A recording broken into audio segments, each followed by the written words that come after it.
Good morning and welcome to the Online Digital Workforce Innovation Conference. It's a pleasure to have you with us wherever you might be today. We do have delegates mainly coming in from the UK and Europe, but also a few here having a late night or an early start from North America. And we've got some presence also from the APAC region, so good to have you with us. By way of introduction, my name is Chris Towers. I'm the founder and head of events here at Raw Media. Traditionally, our organisation would be in the midst of delivering in-person events across the UK, Europe, America and Asia. But quite clearly we aren't able to do so at the moment, so shifted our calendar online and offering our content in a different medium. Today we look to achieve insights from a variety of speakers and panelists on their approach to the digital workforce, whether that's the infrastructure in place or the culture that sits alongside it. We're going to touch on topics around end user computing, remote work, employee experience, security, leadership, and amongst more. There are many moving parts to what makes for a successful digital workplace and workforce. So today, hopefully, we will enlighten you with some approaches and insights you might not have considered or may have considered, but need more of a case to put it forward within the business. It's never been a more important subject area for business, and we look to address as much as we can in the next hours during this event. First up, I want to thank Google Chrome Enterprise for their partnership on this event. We've worked hard with them to deliver a half-day program that balances both industry perspective and some of the solutions available to common challenges when addressing the workforce of 2020 and beyond. Chrome Enterprise will feature throughout the next 4 or 5 hours, offering insights into their remote work perspective, the challenges associated, security solutions, and bringing together a brilliant panel of industry leaders and practitioners looking closely at the different approaches unique to each business. It's at this point I would usually be pointing out fire exits, toilets, and where to get your caffeine fix during the day, but after several of months working from home, I am sure you will be familiar with your home exits, the bathroom, and the location of your kettle, so we can skip through that bit. What I will say, however, is that in these strange times, our social interactions, especially with events, have become severely limited, so please do spend some time at some point today in sharing who you are and what brings you here in our chat function, which, if you're on the Beyond Buzzwords page, it's just down to the right. If you're tuning in on our YouTube stream, I would recommend watching on the Beyond Business Buzzwords page. I've provided a link within the chat on YouTube there, so that YouTube chat is not monitored today, but the chat function within the conference page is. It'd be nice to hear from those in attendance, and for questions to speakers to be positioned here, we'll have a live Q&A session with most of the presentations today. So just do pop them in that chat, and I'll endeavour to pick them up and ask our speakers those, so you get your questions answered best possible. If we do experience any technical difficulties, or if the stream does go down, we should have this back and running within a few minutes. Due to the nature of these home setups, this can happen, but luckily only once over the last few months. If the stream does drop for whatever reason, we will make announcements below the feed and within the chat, and we'll instruct a refresh of the page once back up and running. Just give us a few moments if that does happen. We are going to get the day started with a presentation from Alex, who's Chrome Enterprise Lead for the Benelux region. It's Alex's responsibility to ensure that businesses keep moving on devices that start fast and stay fast over time with built-in security. In this presentation, Alex will cover ground on remote work, how to keep employees safe and secure, especially in such a time as now, but more importantly, going beyond that, delivering ideas and solutions that are here to last. Following the broadcast of Alex's presentation, Alex will join us live for a Q&A session, so we can dig a bit deeper on some of the points. So if you do have questions, as mentioned, do pop that in the chat and I can pick these up. So we're going to kick off the day now Hi everybody, with my name is Kenneth Lindegaard. Alex's presentation. Thank you very much.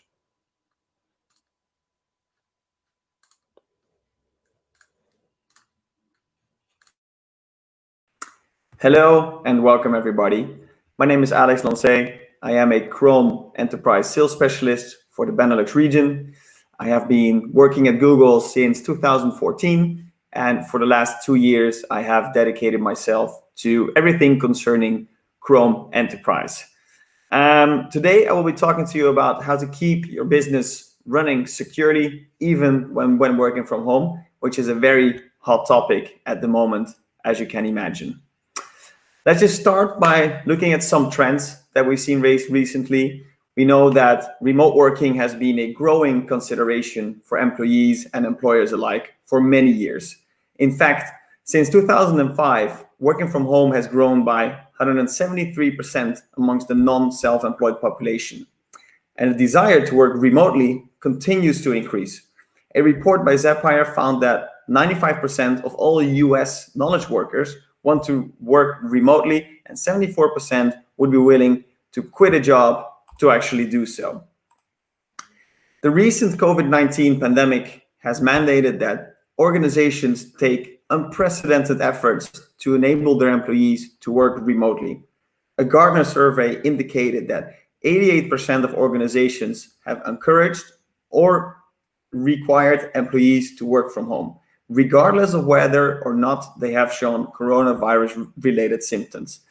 And I think, also at Google, we are doing this. However, despite the immediate and longer-term needs to enable remote working, many organizations aren't sufficiently equipped to facilitate a rapid scale-up of remote working capabilities. According to a research of McKinsey, CIOs are facing one of the biggest challenges of their careers, grappling with providing employees with the right technology and the right access to information and applications, while still ensuring that the organization is protected. IT teams are facing with a range of technology, access and security issues as they grapple with the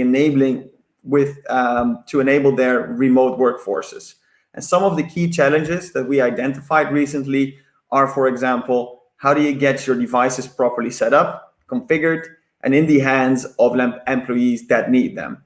And often people also need this in a cost-effective and fast and secure way.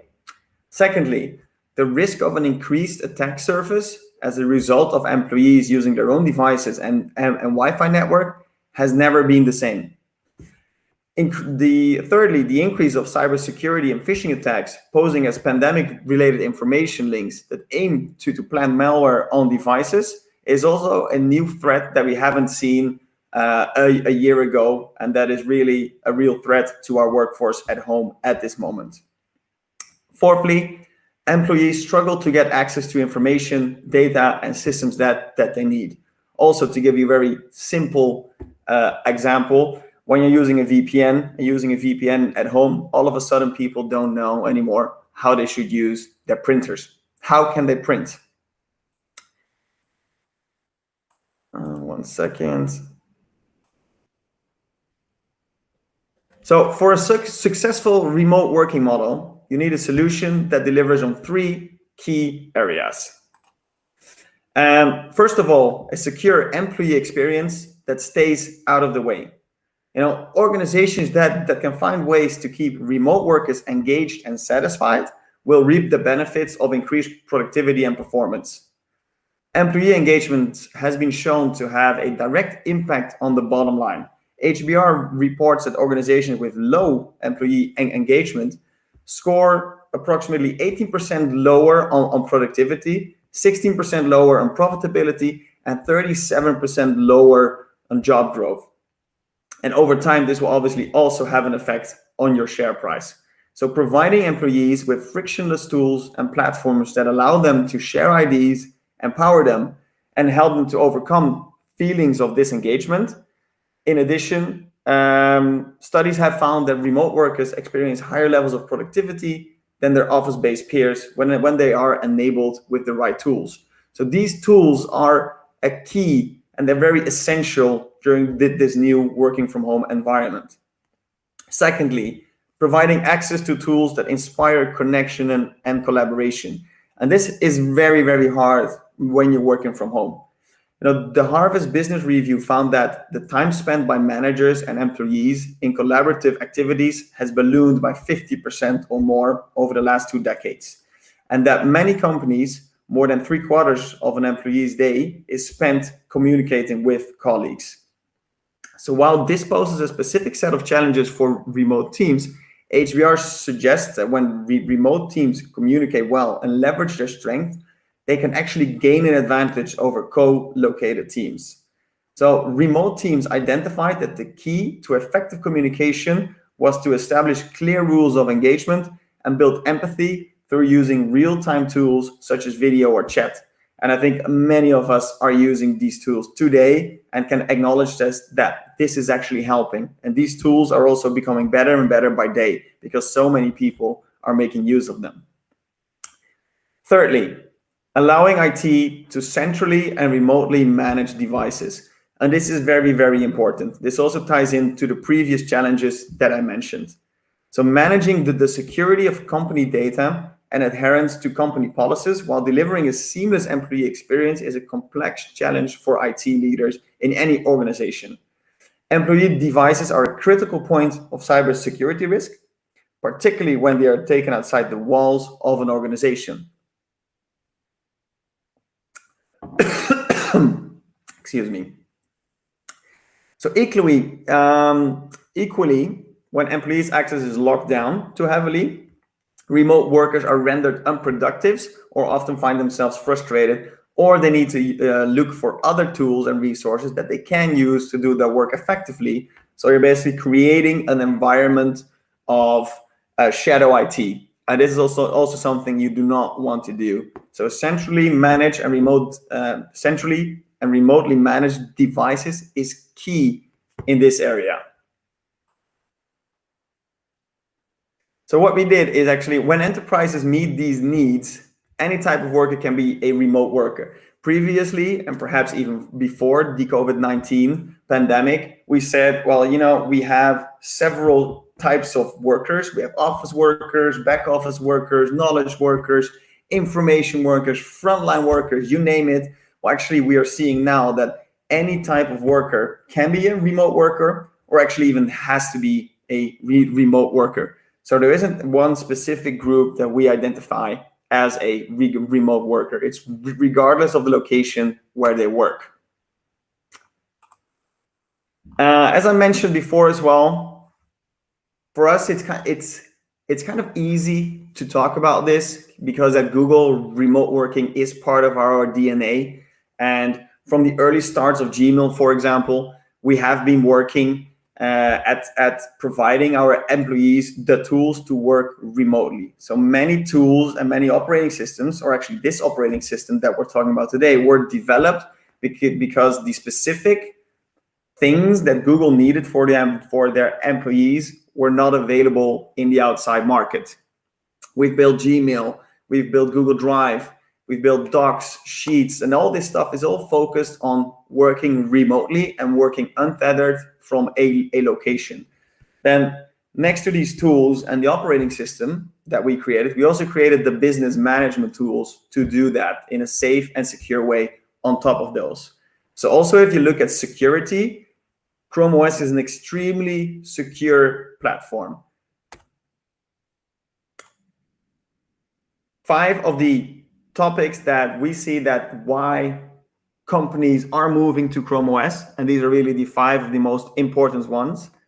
One of the first one is, and I mentioned this as well as a challenge, is it is very easy to deploy the devices fast with Chrome Enterprise.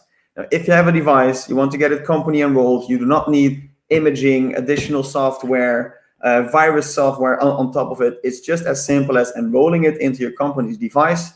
The Chromebook fetches the policies from our admin console, so from the Google Cloud, and boom, it is set up as a company device. It's very easy to manage this remotely and centrally, or from the Google admin console. It doesn't matter whether you have 10 Chromebooks or if you have 1,000 Chromebooks, it all manages in the same way. Next to this, it is easy to deliver the apps that every employee needs, whether that's a web application, so browser-based applications, Android applications, or your preferred VDI solutions. So these are also the 3 use cases that are perfect for a Chromebook. Browser-based working, Android applications, or VDI. So if you need to locally install applications on a Chromebook, you might have an issue because that is not going to work. As I said before as well, the data on a Chromebook is extremely secure in the way we secure a Chromebook. It's built up from the ground up entirely with a different vision. So we make sure that it has a verified boot. It will always boot against the right operating system. It is a read-only OS, so malware cannot be installed on a Chromebook. We verify the apps from the Play Store, and obviously you have the security from your cloud and browser-based applications. Just if we zoom in a little bit on the deploying devices quickly, it is one of the things that we're very, very good at. We're also working towards a zero-touch deployment. Together with partners, you can actually already do zero-touch deployment.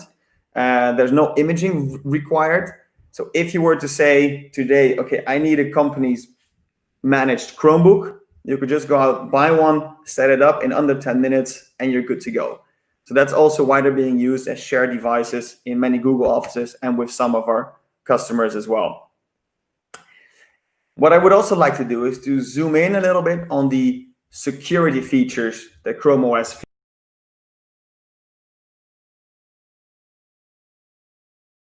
Zoom in a little bit on the security features. Zoom in a little bit on the security features that Chrome OS features.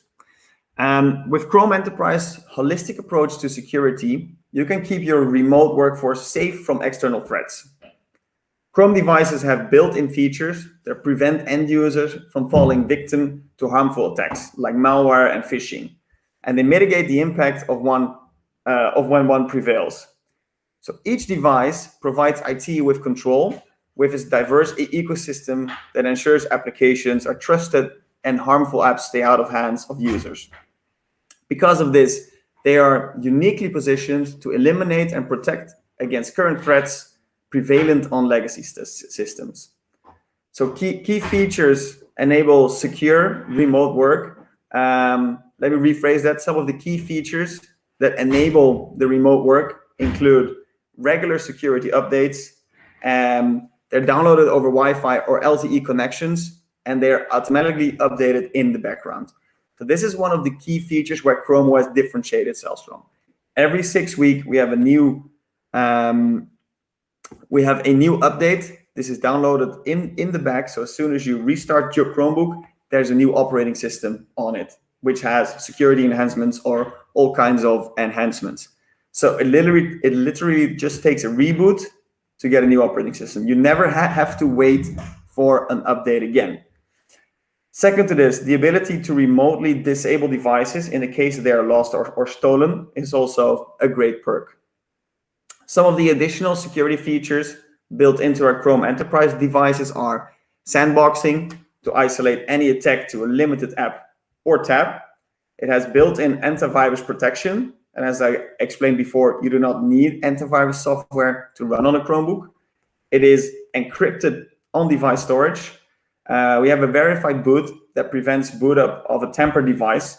And if there has been tampered with a device, it will just not boot up at all. On top of this, we also have Google Safe Browsing alerts, which makes users aware of malicious websites. And for example, we also have the password alert policy, which makes sure that a user is notified once they type in their company password in a website that's not a company website or tool.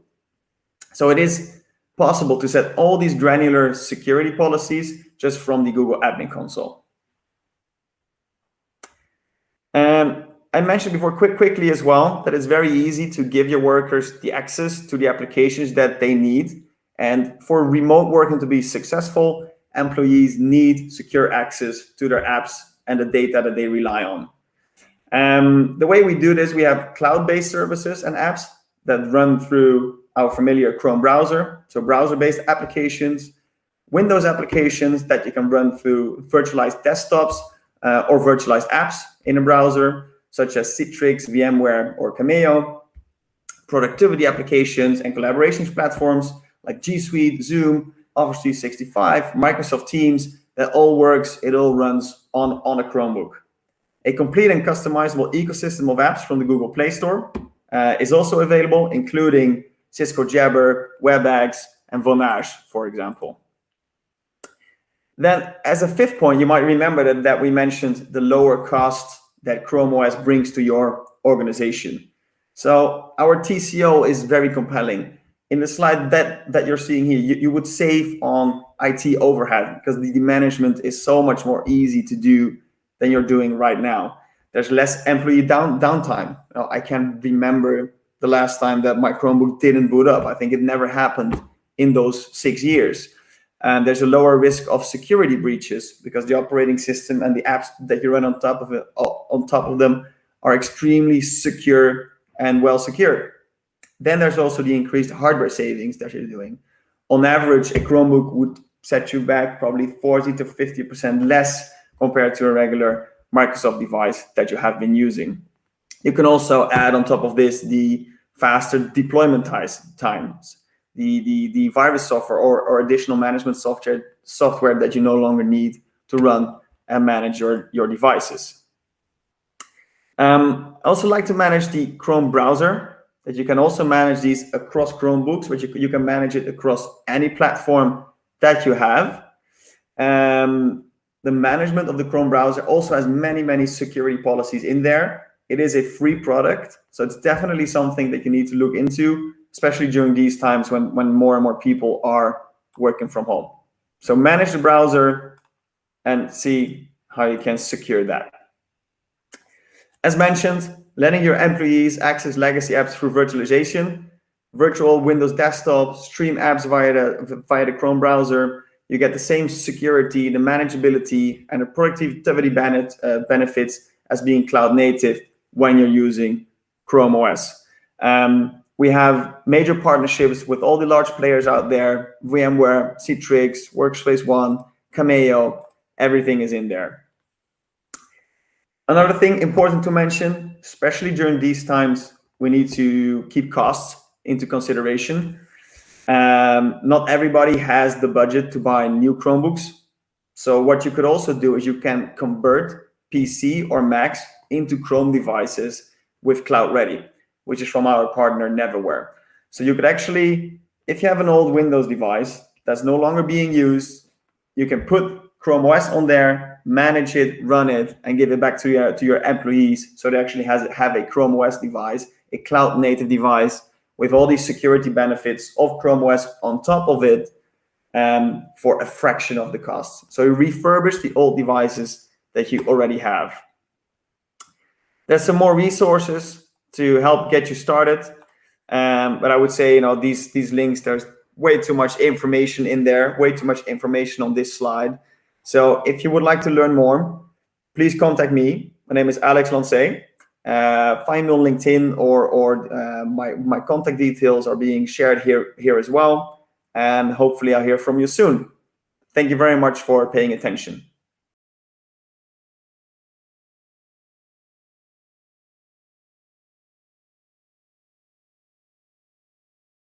For the first presentation of the day. We're going to wait for Alex to come in now, and we're going to do a bit of live Q&A. So just waiting for Alex to come back into the room, and then we will get going with Alex's Q&A session. So just bear with us while we wait for Alex to return to the room. Thank you.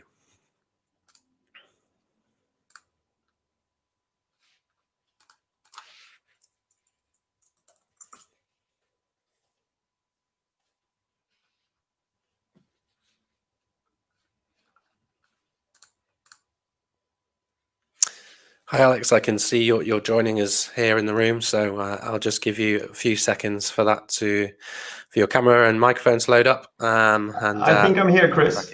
Hi, Alex. How are you? Let's see. Good. And you? Thanks, Chris. Yeah, no worries. Yeah, I'm very good, thank you. Good presentation. Thanks for sharing those information. Very useful and good to kind of see what you're doing at the moment and how it's all working out. Thank you. So I think the best kind of place to start here is just to dive deeper into a few of the points that you'd raised during the presentation, and largely out of kind of just interest. It'd be great to know kind of what the largest implementation that you've worked on is with Google. Sure thing. There are several, but I will just pick two out of my region. One of the ones that was closest to my heart is with one of the biggest healthcare organizations over here in the Netherlands. They have been a G Suite customer for 2 or 3 years now, and at a certain point in time, and this was 1 year ago, they decided to fully deploy Chrome OS as well for their frontline workers, their healthcare workers, who actually provide healthcare to elderly people on location, but also on their locations. So they're working externally as well as internally. And previously they were using iPads. After using those for 4 to 5 years, there was this realization that if you need to do your work quickly and as well with shareable devices, it was actually quite hard to constantly use your fingers to type a report down, to share documents, create documents and such. And there was a real ask from the business to look into these devices and see if they could get something with a keyboard. So something that it needed to be as light as an iPad, but it also needed to be more shareable and easier to work with. So we started out a pilot with an 11-inch, which is a tiny Chromebook, one of the smaller sizes that we have, an 11-inch Chromebook with LTE in it. And that test was just hugely successful because they were so small, they were light, they had connection everywhere. And after a pilot session of, I think it was only just a month or maximum of 2 months, a decision was made to fully get off iPads, so 10,000 iPads out the door and 10,000 Chromebooks in, and they all wanted to do this within a year.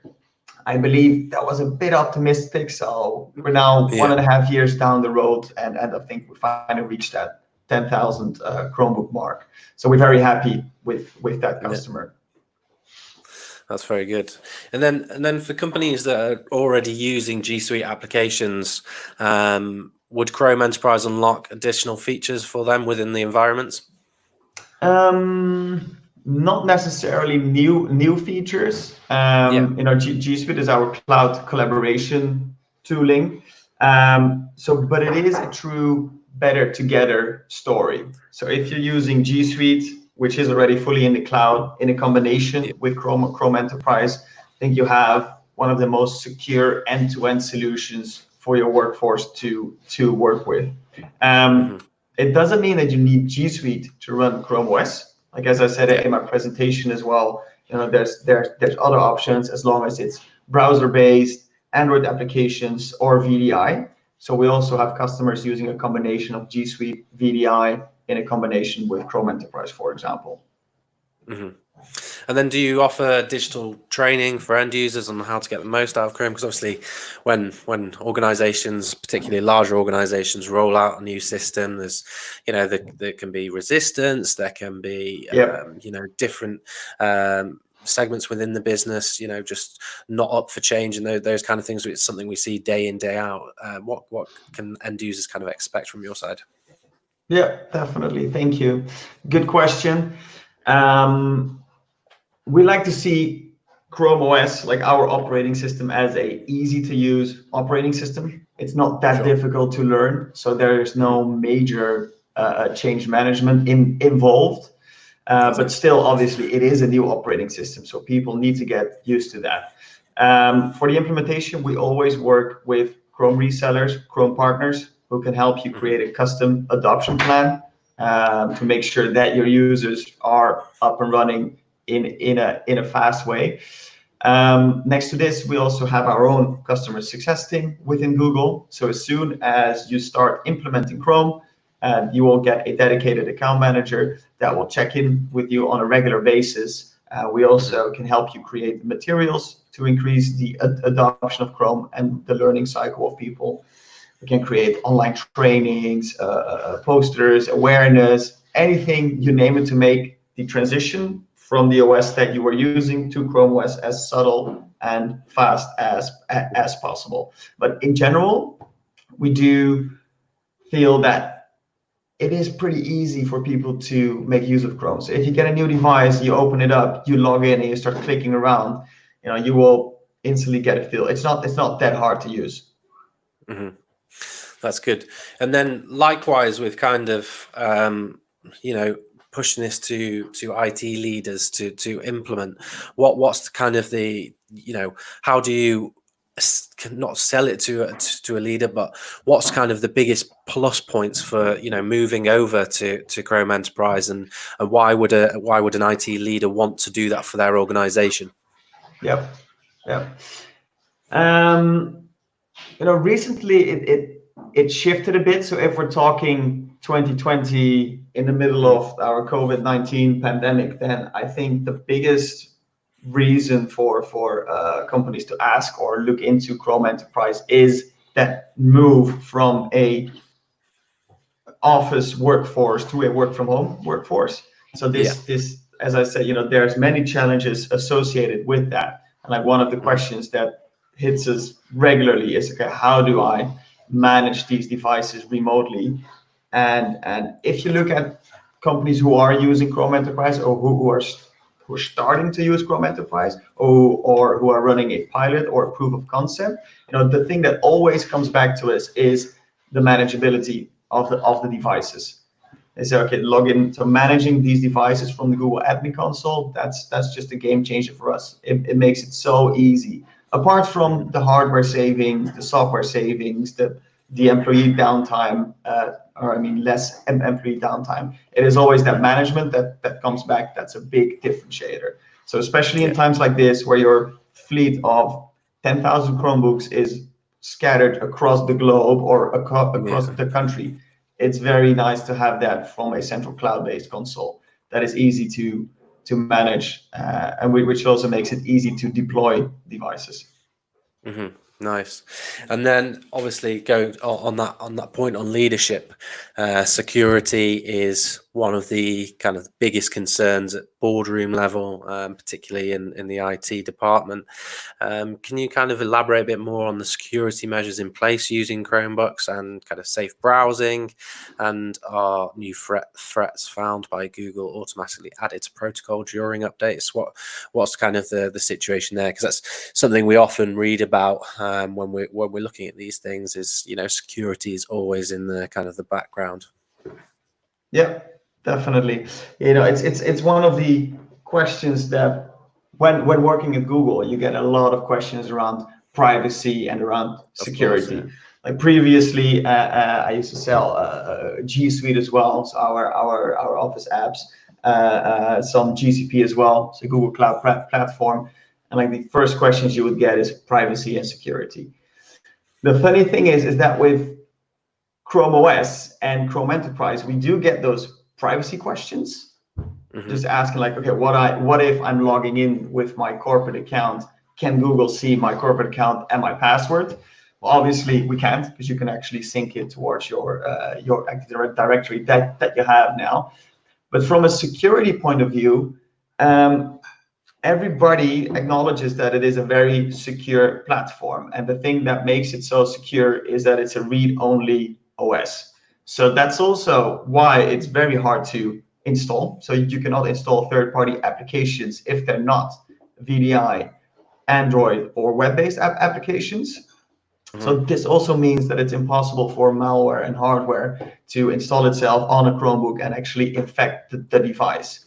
So if we do many security tests, I almost mentioned the name of a customer that I couldn't, but there's a customer that did a very elaborate test over here in the Netherlands, and they wanted to have the securest platform out there to give out to their employees, and the test came back to a Chromebook, because you can set it up in a way that there's no data on the device. If there's any data on the device, it's encrypted by default, and as soon as the user is done working, you can set up a Chromebook in a way that it's ephemeral. So as soon as someone logs out, all the data on the device is wiped again. So it is this holistic approach of Mhm. our Chrome OS team in building the operating system in a very, very secure manner. That's also a big differentiator. Sure. Security, manageability.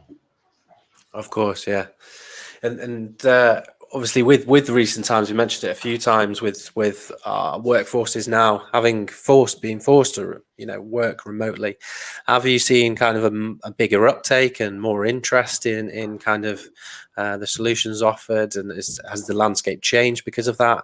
I mean, particularly in our industry, what we've seen during the pandemic is other companies and lots of companies are also kind of scrambling to get the best solution to market, or whatever that may be. Obviously, Chrome Enterprise has been around for a while. It was operating incredibly well before the pandemic hit, and now there seems to be an overload of companies that are kind of offering these remote work solutions, in a more holistic manner. What's kind of has the landscape changed, and have you been a lot more busy during the last few months? Yeah, well, there was a short moment and a short few weeks of panic actually around February and March, where we were approached by a lot of companies saying, okay, I'm sensing that we might need to close offices. So also large enterprises, large current customers of Google came to us and said, I have a feeling that in a case that we need to close our offices down, how do we provide all our workers with a laptop or at least a mobile work device? Because some of them just have fixed workstations, so this was one of the questions that came up a lot. So we had to do some proof of concepts and pilots in a very short time, in like 2 or 3 weeks. A lot of companies needed to have a solution, of which we couldn't fulfill all of them because the time period was just too short to do it, and then they had to close down offices, unfortunately. On the other hand, like during the same period, we also noticed that a lot of our existing customers were buying more and more Chromebooks as they were like getting ready as well to close down offices, and they wanted to give their employees all the devices they could get, or if the devices would break, they would die, and they just wanted to ship over some new devices. So we saw an uplift in companies approaching Google, asking more questions about Chrome Enterprise, as well our existing customers buying more Chromebooks, which led to a shortage. Like just before summer, you could not get, here in the Netherlands, you could not get any Chromebooks anywhere. Like everything was completely sold out. We restocked. Then there was a short period of everything was going fine, everything is working, summer was coming, and now we're seeing a real uplift again in especially proof of concepts and pilots of companies who are thinking, well, I switched from a 50% mobile workforce to a 90% mobile workforce. How do I sustain it? Like they put some bandages on the current solutions, but it's not a solution for the long term. So they're really coming back to us again. Of course, and moving forward, kind of into 2021, beyond the pandemic, I think we're seeing a lot of reading and thought leadership around kind of hybrid working at the moment. So I think remote work is going to be here to stay for a good while. What other kind of the major considerations that companies that haven't been used to this model should consider, other than, say, security? Yep. Cloud. I know it's been a buzzword for years now, but especially during these times, a lot of companies who said like 1 or 2 years ago, like, hey, we're going to move to the cloud in 4 to 5 years from now, we're 100% cloud, so we can also work with Chrome Enterprise. And I'm hearing that a lot. Like, thank you, Alex, for your presentation, but we're not there yet. Whereas now, like even the companies that cannot move all their applications to the cloud, they are still going to do it. They're still saying, okay, we've been using this legacy apps for far too long now. This is the time. Let's kill it. Or if we cannot, let's pick it up. Let's run it in the cloud. Let's virtualize it. We do this together a lot with our GCP team as well, virtualizing legacy applications. So there's a real, how do you say this? It accelerated. So the move to the cloud is an ongoing thing for the last 4 to 5 years. But these times are accelerating it more and more quickly, that even the conventional companies, the companies that are tied to a lot of legacy applications, which is not necessarily a negative thing, they are picking up speed in their move to the cloud, because they want to go to these solutions and being able to tell their employees, of course, you can work from wherever you want, whether you're in the office, whether you're home, whether you're on holiday, which I don't recommend working on when you're on holiday. It needs to be the same experience. So that's one of the trends that I've seen for 2021, is that by the end of 2021, there will virtually be no companies left behind who are not yet in the cloud or almost are finished with their entire migration to the cloud. Sure. And just picking up on that point about legacy, companies that are operating still on, largely legacy systems, how difficult might it be for an organization like that, say highly regulated like a bank, or, someone operating in the financial services sector? How difficult is it to kind of overhaul those legacy systems and onboard a new kind of operating software, or bringing in, better devices and things like that? How much of a struggle or an uphill battle might that be, not just for kind of the implementation and integration, but also the buy-in from senior leadership? Yeah, good question. Well, I cannot speak for these companies, because I know for some that they have like over 200 legacy applications, and for them it is virtually impossible to get those applications to the cloud, to make use of Chrome OS, like even if they wanted to. And then obviously there's such a large investment to be made as well, that it's very hard to sell that to C-level and to senior management. Like, okay, we recognize that we are in need of a better operating system, or we are in need of better devices to give out to our employees. But the investment that we need to make before we're there is something that's sometimes hard to do.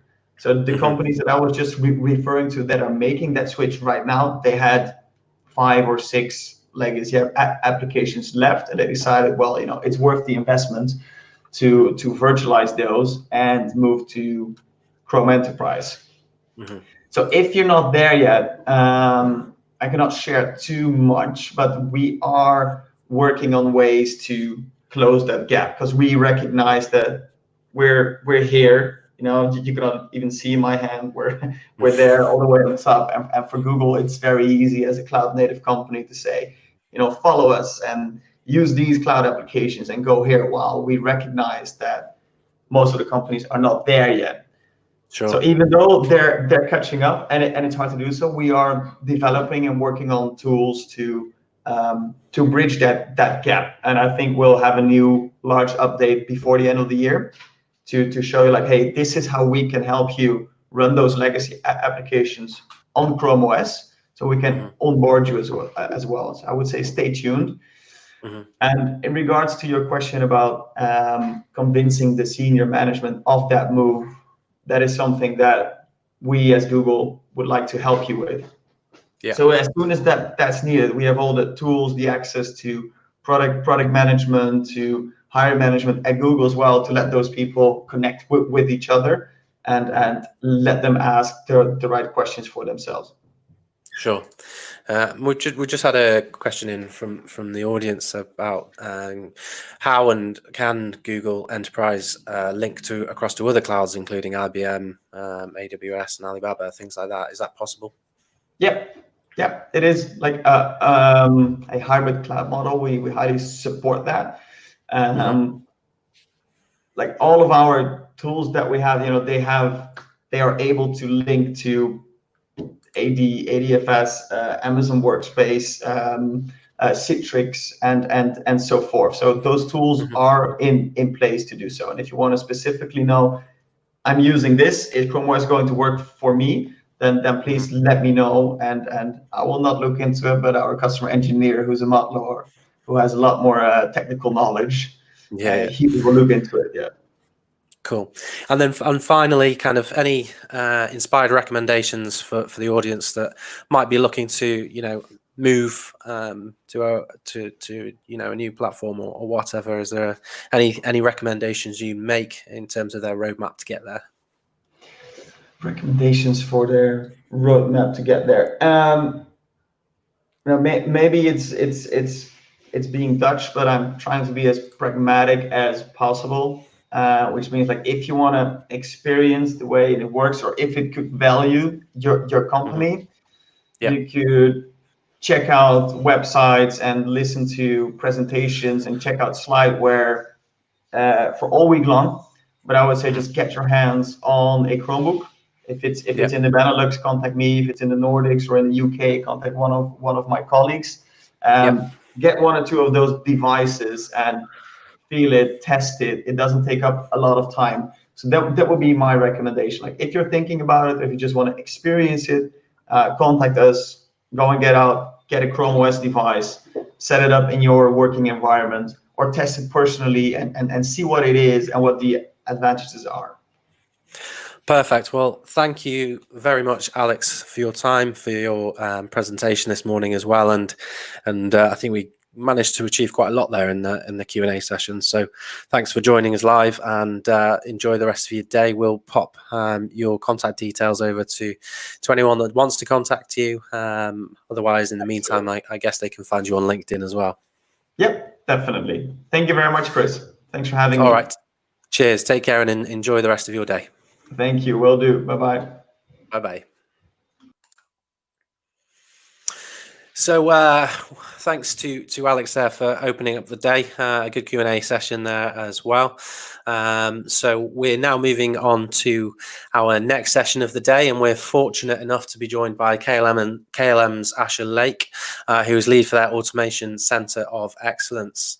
It's Asher's job to ensure optimization of the employee experience within KLM using digital capabilities to do so.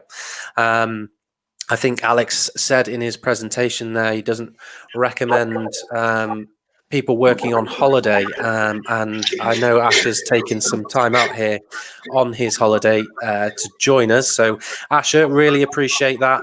Thank you for joining, and it's good to see you again. I think we last spoke when you joined us in London for our event. Yeah, I think that was the last time, in person. Yeah, good stuff. So, yeah, how's things with you? Obviously, the industry you've been working in has been affected quite greatly. How are things your end, and are we seeing things pick up now?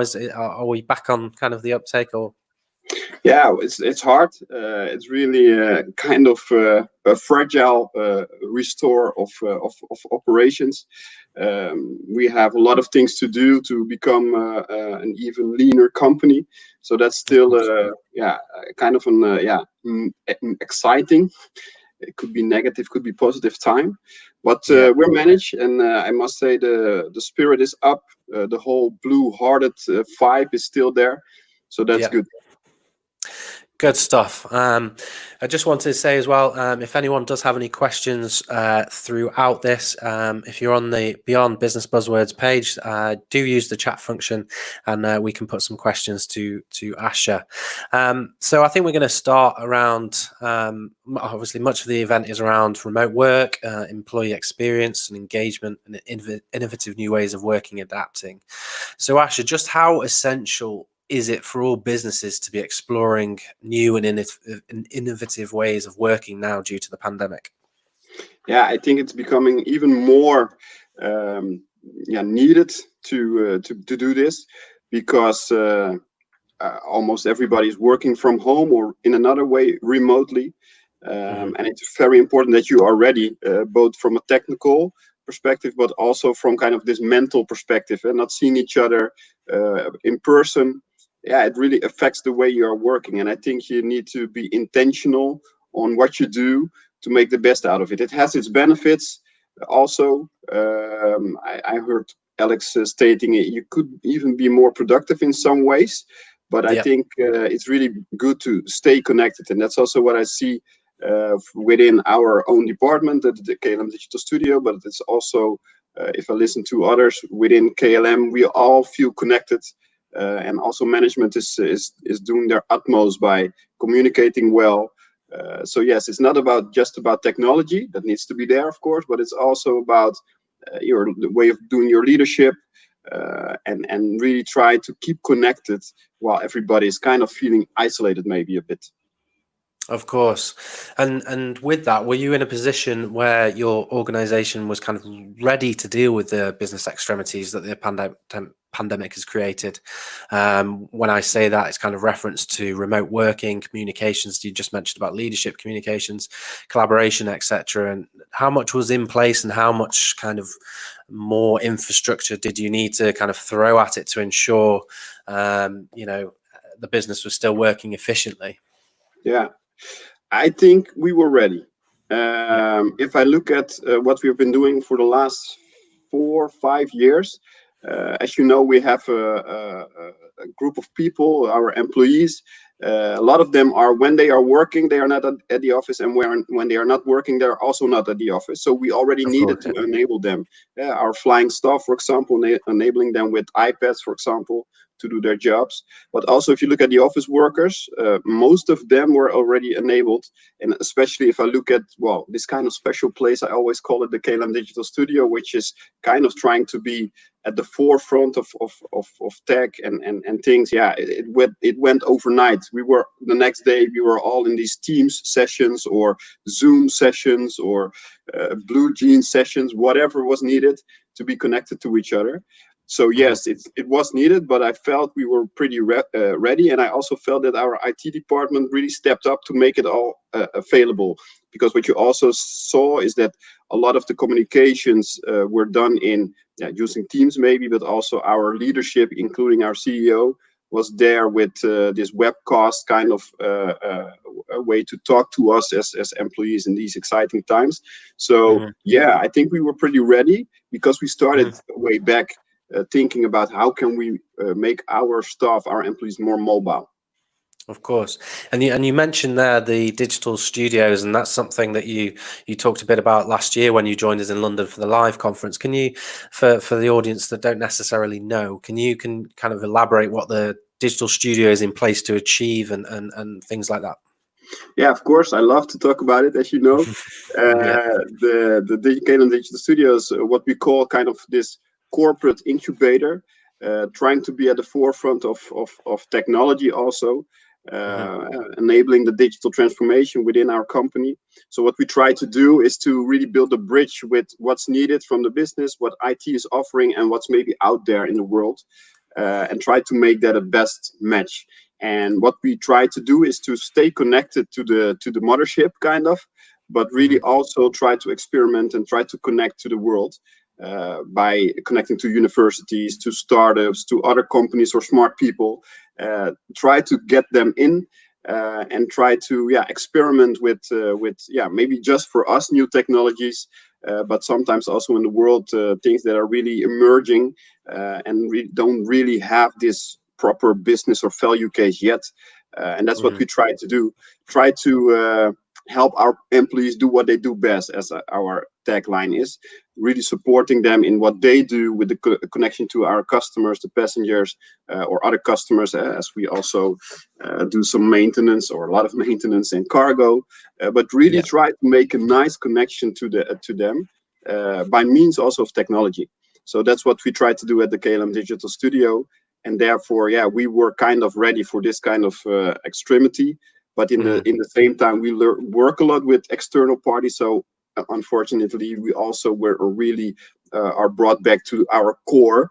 But again, also from that perspective, we really looked at, for example, how can we upskill our colleagues, and we launched this track of some people were not able to fly, but we really made use of their skills to, for example, train an algorithm, because we need to label data. And a lot of people sitting at home that could help us labeling data, and therefore we could build this solution with this kind of intelligent mail automation for all the people that are coming in with questions about voucher requests or refunds.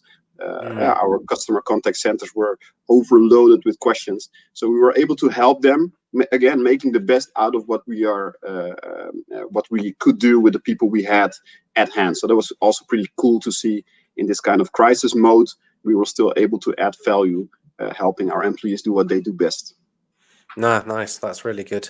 And then going back to kind of that employee infrastructure, you said you were pretty ready for the pandemic. You kind of drew on the fact that, you know, everyone's working in different areas. No one's, well, not everyone, but a lot of people are always in different places due to the nature of obviously the industry. Has there been kind of more focus or an acceleration in focus on employee infrastructure during the pandemic, kind of looking at digital technologies and tools in place within the organization, and whether that's evolved over the last 4 months, or whether you're having conversations internally to kind of improve this? I guess again, you're quite ready for that, you know, entirely remote workforce, but has it kind of thrown anything else into the works with regards to response to the pandemic? Yeah, what I see is that our use of tools to enable us to work remotely were really also experimented with.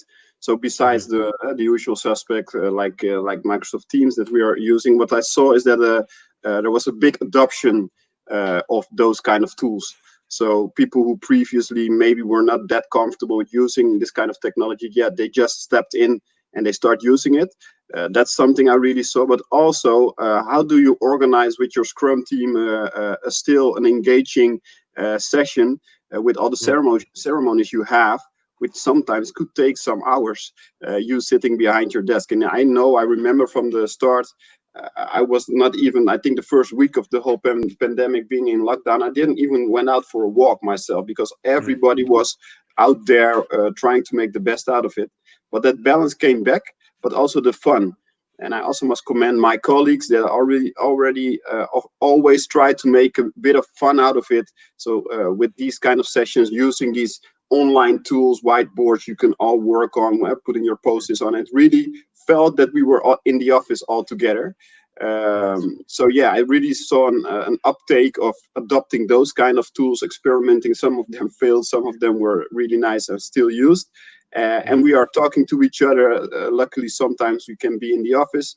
And then when we state, okay, but the whole vibe around working together, of course, it's nice to see each other, talk to each other, but it's almost the same with all the tools we have, and really the effort that's put in for example, by our Scrum Masters or something, to really engage the teams on working better. And that's really, if you talk about technology, those kind of things, how can you do the things online which you normally do in person?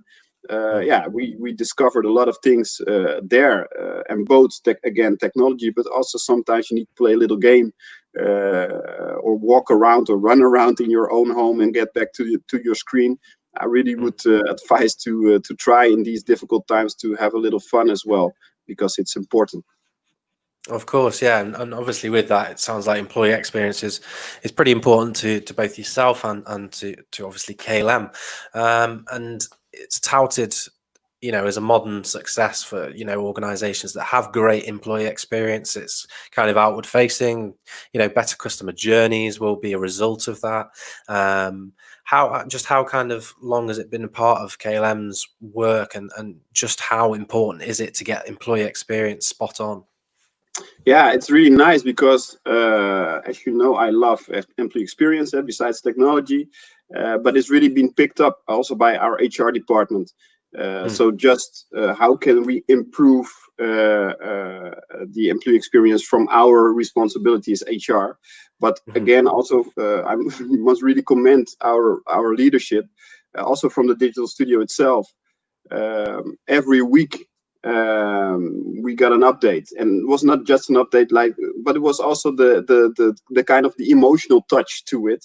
It all affected us, and it affects us also to let go people maybe you've been working with for a long time, but it wasn't overlooked, and it wasn't something that was something we did kind of easy, laying people off like that, or not extending contracts or whatever.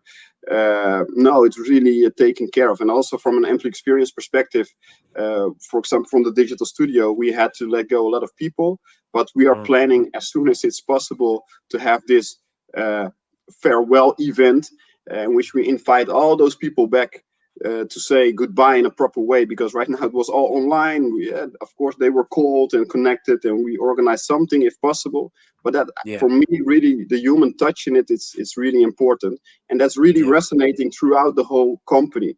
Also, on social media, you see leaders, but also colleagues doing things for the community, and that really, talking about employee experience, is really being proud of the company. I think all KLMers, all KLM employees are proud of the company, but what you see them doing also into society with the time they have at hand, helping maybe nursery homes or whatever, getting food for people who are less fortunate in that sense. It really creates this bond, and it really puts us out there as a company who really is trying to take care of the environment, whilst also there's some why do you get funding by the government and so on. Those kind of conversations are also there. But I must really say the whole experience of being an employee for this company, there's a lot of things that can make you proud, and that really enables this employee experience. If you can do some work, I already give the example, we organize people to help us label data. I think we have a group of 100 people who really volunteer to support, to be part of something. And I think that's only done if you have a nice employee experience, because really people would like to be part of something constructive, something helpful, something meaningful. And I think that's all about employee experience. Yeah, of course. Nice answer. And then kind of looking at remote working, what I think we touched on quite a lot in the previous presentation with Alex, things surrounding security and things like that. What are kind of the things that leaders need to consider? What the main things that leaders need to consider when operating a remote workforce? Yeah, I think you need to stay in contact. For example, we have a lot of tools that you can access from any device, being online in the cloud for our Office 360 or Microsoft 365 platform, for example. But that was already in the planning. But having a really lean and easy way to secure your connections using tunneling or other security means, it's important. But also, what I also liked is that we regularly are remembered about the things. Maybe also that would also be when we were in the office, but still be aware about people maybe trying to fish, doing fishing activities. Be aware on updating your machine regularly by connecting it to the tunnel regularly. So they are really in a nice way and encouraging way helping us to get that done. And you really need to have a strong back office to do it. So you have to have the facilities, because people are more disconnected from the network, and when they come back onto the network, it all should be there, the security, but it shouldn't hamper your productivity. And I really think our IT department really found a balance by remembering or enforcing, if needed, to be on the right level of security. And I think that's good, because if you don't have your machine, it's breaking down and you're at home and maybe 2-3 hours of drive away from home, from work. That's not so convenient for your productivity. So I think you really need to think about, are all our machines also in this way properly secured, but in a way that it doesn't hamper your productivity. And I think that's there. And I already stated we didn't start getting a mobile workforce yesterday. We started that already years ago, and you see it bit by bit. Right now I have a way of getting connected. It's with my own phone and using you call it your fingerprint or your finger sensor or your face. It's really secure, but easy to do, and that's nice. And just jumping on that point, you've obviously been doing the remote work thing for some time now. Other organizations that are kind of more office bound are just perhaps beginning that journey. I think even before the pandemic, a lot of organizations were moving to more of a remote workplace anyway, in the sense that organizations were downsizing kind of office overheads and things like that. But what would you kind of say to an organization that is embarking on the remote work journey? It's starting out. What kind of were the major lessons learned as KLM have kind of progressed over the last few years? Obviously, it's been a remote workforce for years and years and years, but digital's only been a part of that for in a clever and innovative sense for the last, say, 10 years. What kind of can companies expect to in terms of hitting bumps in the road and the types of challenges other than security as discussed? What can they expect? If that makes sense. Yeah, I would say I can remember that back in the days when we were talking about our digital workforce and how to enable them. I created kind of this study with I think Alex also touched upon it, with these personas. Do we have a remote worker or a knowledge worker or whatever? I think it's good still to have a look at it, to see, okay, what type of workers do we have, because we didn't enable all of them in the same way. So some are perfectly capable to do everything on their phone, maybe. Mm-hmm. Some of them need an iPad, maybe, or another kind of tablet. Some of them really need a heavy-duty laptop device for the way they are processing data or whatever. Sometimes they just need a virtual machine somewhere in the cloud. So for us, it helped to really segment your workforce, to say, okay, do we have segments? Maybe you don't, but do we have segments? And if we do, what's the best fit, in a way that it's kind of course, still from an economical perspective, it's you need to think about the money, because you can diverge a lot, but really what are the main denominators, and enable them. And really, if you do that, don't do it from this ivory tower, but be connected to them. Have a look. What are they doing, and why are they doing it? We talked about a bit. I heard Alex talking about this shadow IT or end user computing. Most of the times, that's a good sign that you need to do something about your IT environment, because people are missing something. So really trying to do something like a study on, okay, which segments do we have and how to enable them in the best possible way. I would advise that. And then maybe the conclusion is, okay, we can do with 2 sets of technology, and then everybody is good to go. Maybe that's the case if you are just an office-bound worker. I don't know. Mm-hmm. For us, we had this variety of people on the platform, people in the air, people in the office, people always around the world with crappy internet connections. So you need to think about how can we enable them in the best possible way. That's what I would advise, and then make your pick. And support them in the best possible way. Nice, good answer. And then kind of going back to your work and what you do within the digital studio, I know you're a big fan of emerging technologies, things like chatbots and things like that. What are kind of the most essential emerging technologies right now to help create a great digital workplace, particularly for yourself and KLM, more kind of like the inward facing transformation? Yeah.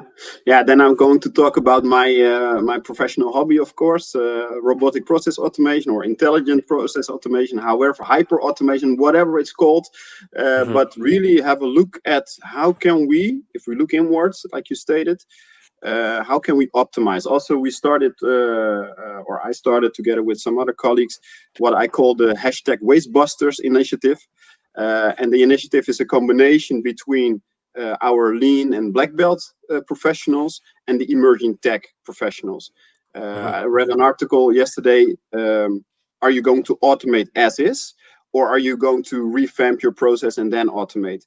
And what we're trying to create together is to have a look from these process, lean, Six Sigma, whatever specialists. They have this nice view on which value streams are out there. They also see the potential to remove waste.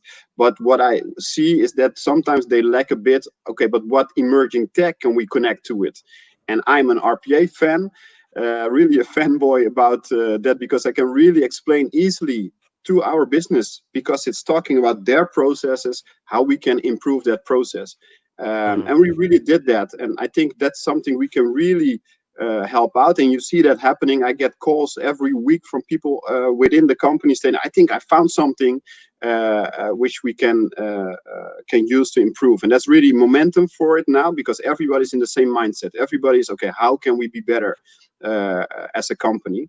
So I really would say not just tech, but combine it with your process innovation.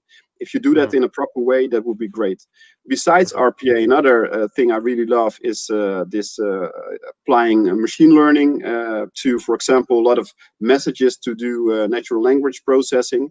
That's also something. How can we help our people to enable or to be able to deduct what's important to do and what's maybe less important, because we really need to give priority to things. And an engine, a nicely trained NLP engine, can help you to categorize what needs to be done now, what can maybe wait a little bit longer, and then you are focusing on the tasks that are really adding value. And besides that, we are still looking in how can we, for example, do some digital twinning. That's also technology I really like, because you can that's what we're aiming for, at least, is to mimic what's out there, but also maybe to predict what might happen if we change a few parameters, but really being able to visualize that.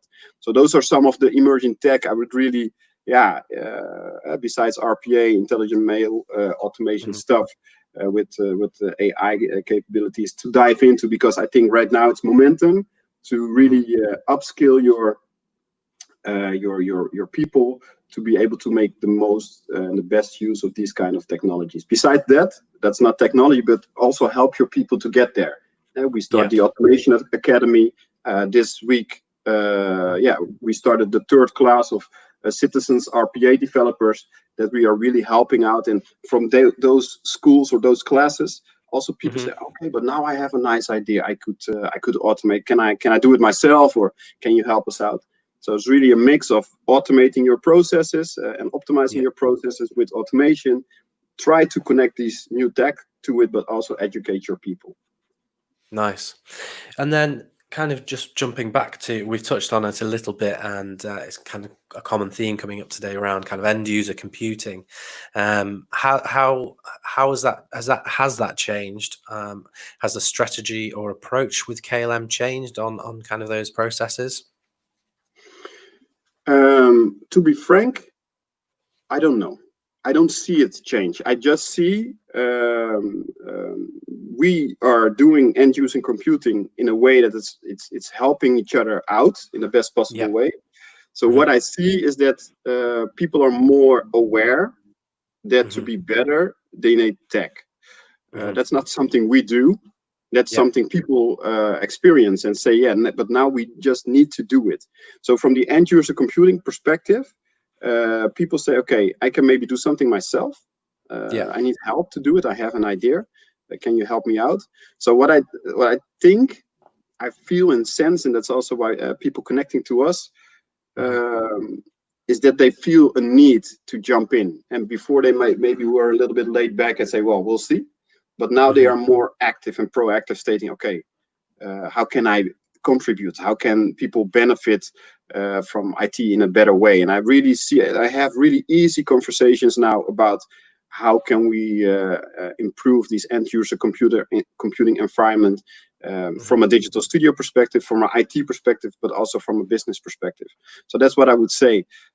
There's no strategy for us, I know, to change something, but it's really how to make the best use of what we have and how to embark on other stuff that could improve our end user computing skills or environment or capabilities.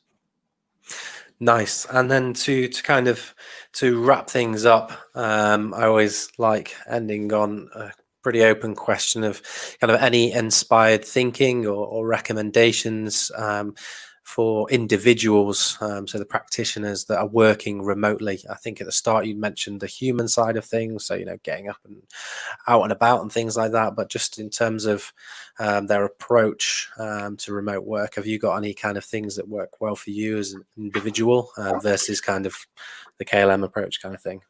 Yeah. Personally, what I love is what I stated that earlier is try to keep the fun in. Because there are hard times, people are experience maybe sad things in their environment. So it's good to be connected, to stay connected to each other, just be human. really be kind to each other, to help each other out. And like when you are in the office, you just see a face and you notice there might be something there, and you have a coffee maybe, or when during lunch break you walk around. That's harder now. Yeah, of course. And what I really love to do, sometimes it's a personal thing, but show yourself. If you are in this webinar, or in a web conference, or in Teams or whatever, sometimes maybe due to a lack of bandwidth, that's maybe the only good reason. But show yourself, your face, because then people also, we are officially, we have the skills or capabilities to see each other and to also read each other a bit, and that really enables the connection. So that's my personal note. And on the other hand, I would like to state also, just be skilled, skill yourself in using those kind of tools. Select one, use one, and collaborate in a way that's using Google Docs or using Microsoft or OneDrive or whatever, but really try to collaborate and connect to each other. A fun thing that my team did as well, we have at 3 o'clock, we have this coffee moment, 15 minutes. We all log in. It's kind of not mandatory, but you can log in. And the only rule is we don't talk about work. So that's also a way to check in. And it's voluntary, but you can check in, you have a chat. Sometimes takes longer than 15 minutes, but those kind of things I would really advise, because it's fun. It keeps you connected also on the human level. And if you are connected on a human level, you have better results on a professional level. That would be my 2 cents. No, that's sound advice. I like that.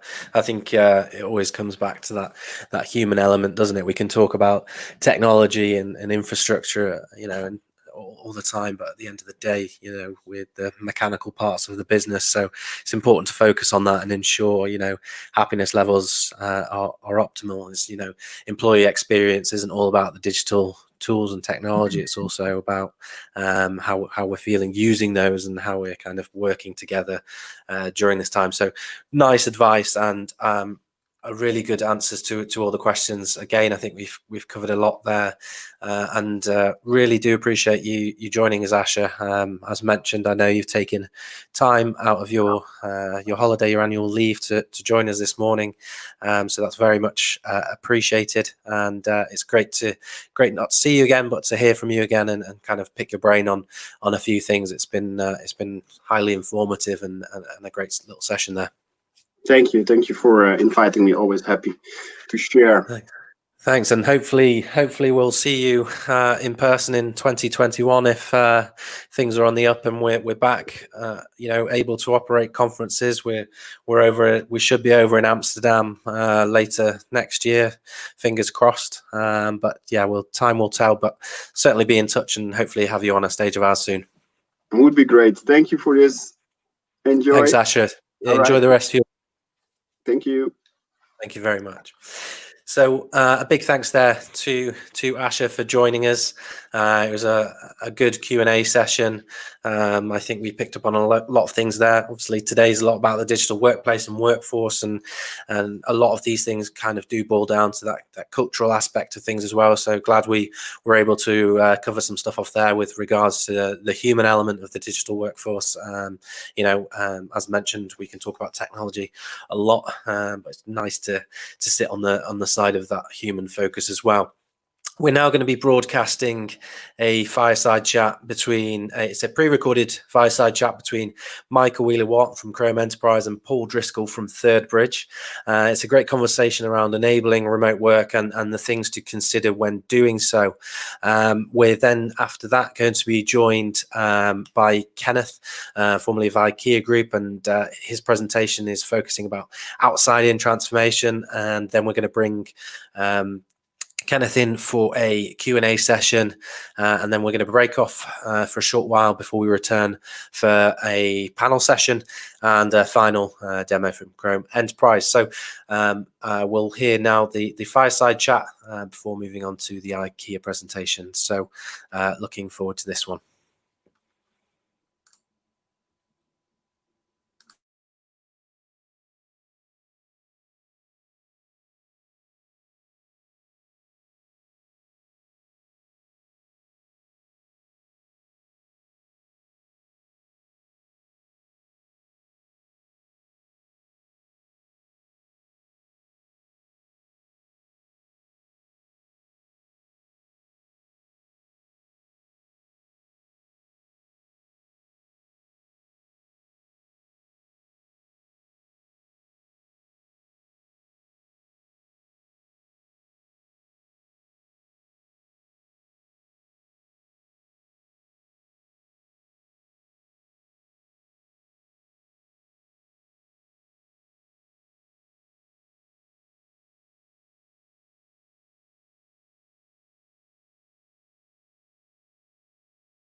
But when you accept that a lot of the work is being done at your end, that I don't have to worry about it. I don't have to employ someone to do all of these different aspects. I just accept the fact that by logging on, there are hundreds of thousands of other people doing the same thing using Chrome browser, millions of people doing the same thing with Chrome browser, and that level of security is there for me in a product from the word go. So I just once you've won that battle, and it is an internal battle as well, because we are all used to doing it the old way, and I'm not 20. Not a shock there. And so for me, I've many years of working in that environment. But once you take that step and you just grasp it with both hands, and you realise that it's all being done elsewhere, then there's nothing to worry about anymore. Yeah. And I guess apart from influencing those people internally, I guess it's a user thing. Well, I mean, Chromebooks are quite new to a lot of people. So how did you manage that piece? How did you take away someone's Microsoft or Apple device and give them a Chromebook? Was there any resistance? Yes. Varying levels.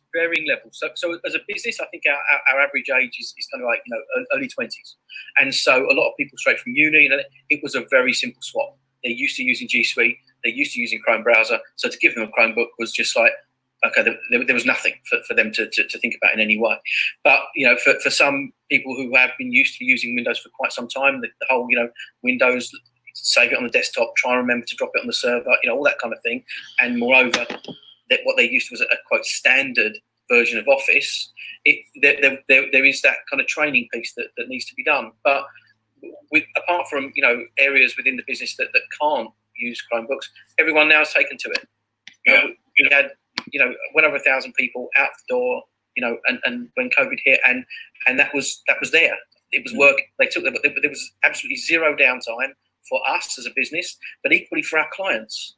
It was a scary time, for that sort of 2-week period, and our clients wanted to know that we could perform and that we could offer the level of service that we've always offered, and we did. That's the key, isn't it? Bringing in new technology, but actually keeping that business continuity going. Yes. Yeah. Probably took a bit of convincing, I should think. Yeah, it did. Yeah. There's no question about it. There is. It's a bit of a cliche saying now. It's hearts and minds, isn't it? If you're moving on to this type of product and taking the whole environment, with you, you need to make sure everyone's happy with it. And once people grasp it, then and now everyone's happy. Yeah, no, good point. And I think it's not just about the user benefits as well. I think it's also about the business impact as well. So, what about the sort of return on investment? I know everyone says return on investment, TTO. But did you find that was better than you thought, or was it surprising? Or I think to start with, you kind of you do the maths on it, and you think to yourself, okay, well that's going to work. I can see that, and then you everything's there in place, and then you start to look at the cost of the hardware. You're clearly not at the last minute, but you're looking through your processes, and you hit the cost of the hardware, and you start to compare it with an equivalent Windows machine, and it's like, okay, well, I can get 3 Chromebooks for the cost that I was paying for one other machine, right. And then you sort of think, well, okay, let's tweak the Chromebooks. Let's give them a little bit more RAM, a little bit more storage, and you're still well under 50%, no matter how you play it. And that's across the planet. So that's not only in the UK. That's, as I say, we have offices in Los Angeles, in New York, in Mumbai, where we had a very successful deployment of Chromebooks, and they continue to use them during lockdown as well. And Hong Kong and Shanghai, Beijing. So everywhere, the price is just simply cheaper. Yeah. So you're seeing a much greater return on investment, and moreover, much quicker. So we may have been looking for 3 years previously, and I'm sure our financial team can give a much better explanation of this than I can. But all I know is that I'm under budget because of Chromebooks, and I will stay that way. So under budget 1 year, saving the business significant amounts of money year on year for the next 3 years. Yeah. And it's interesting. A lot of customers think that Chromebooks are a cheaper device, and that's it. That's the way to prove the return on investment. But obviously, that's not the only piece, because there's also the management overhead, and probably that you're using less IT staff to manage the laptops in the field. So a lot of companies sort of can now move those people onto other projects. Did that happen to you as well? Yeah, very much so. So obviously during the kind of lockdown period, we've got people working on completely different projects. So, you know, we've got people working on telephony, people working on infrastructure who would have been tied up in that traditional desk side, you know, desktop support. If we have someone lose a machine and it's out of hours, I can block the whole thing in under 30 seconds on my phone. From your phone. And that's when it's coming down to me. And that's, you know, if one of our colleagues does it, they're just going to lock it and it's done. And then, okay, so it's a pain that someone's lost it or left it on a train or dropped it or whatever, but it's done. That's it. You know, in terms of an asset that then moves over and everything is processed as you'd expect. But in that split second, you've locked it, everything is secure, and you can carry on doing what you were doing. It's very straightforward. And thankfully, not frequent. You know. So any other things around sort of cost savings? Obviously, the device, you know, managing the devices in the field. Was there any other benefits that came out of it? Speed of deployment. Yeah.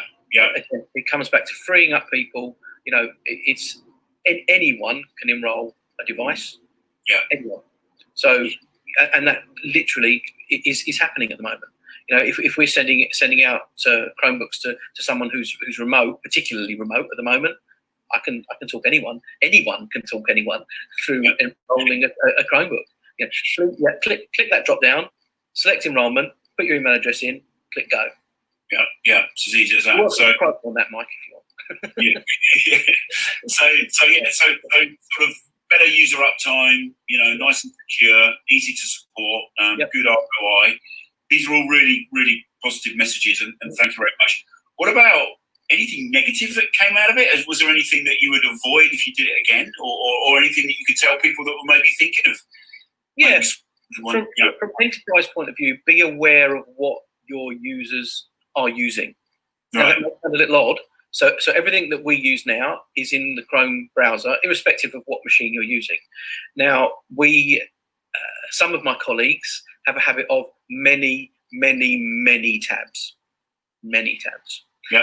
We're all guilty of it. We're all guilty of it. But don't go and put a 4 gig machine out there for that, because you'll find that's not the right product for that. And so we very quickly we had maybe a dozen 4 gig machines during the trial period, and of all manufacturers, it's not down to one. But for an enterprise scenario, yeah, absolutely, 8 gig is your base on that. So and again, teaching people that there are certain extensions that might help them do their job better, you know, and not necessarily force them out there.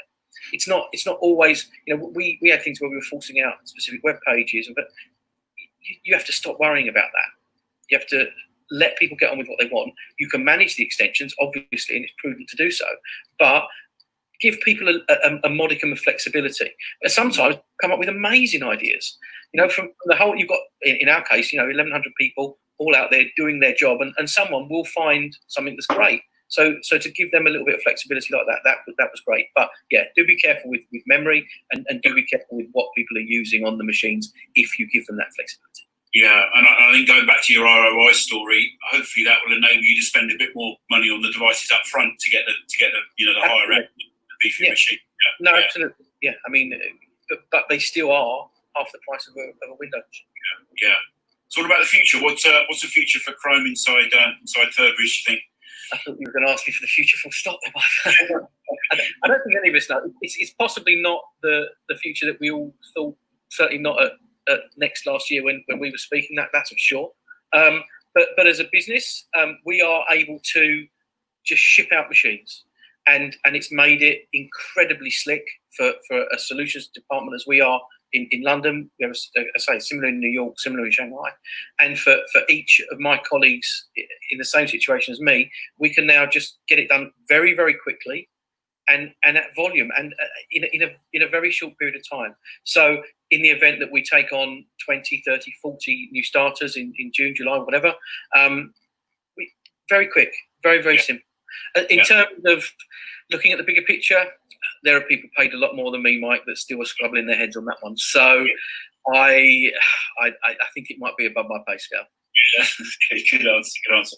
Well, thank you very much. Yeah, just a real quick overview, but I just wanted everyone to hear your story, because I think it's It's a really compelling story, but also a story that we're seeing a lot more of as customers start to deploy Chrome Enterprise. And I think coming out of COVID, people are starting to understand that actually we don't necessarily need all those legacy apps. We can actually work in the cloud. So I think it's a future for Chrome going forward as well.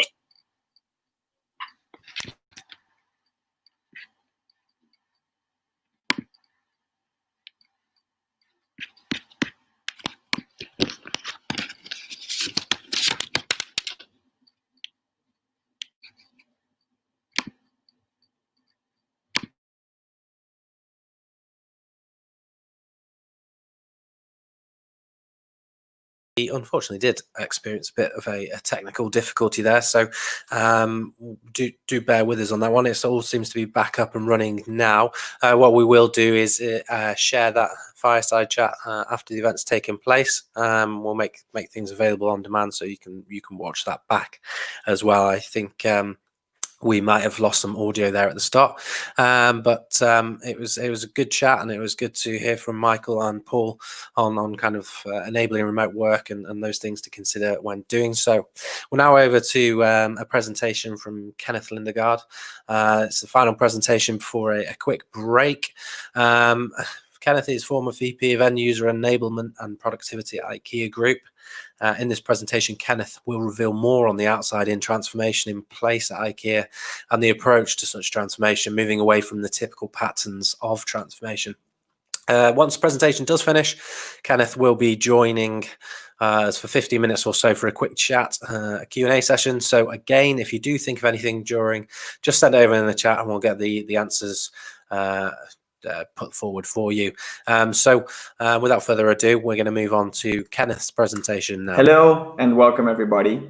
My name is Alex Lancé. I am a Chrome Enterprise Sales Specialist for the Benelux region. I have been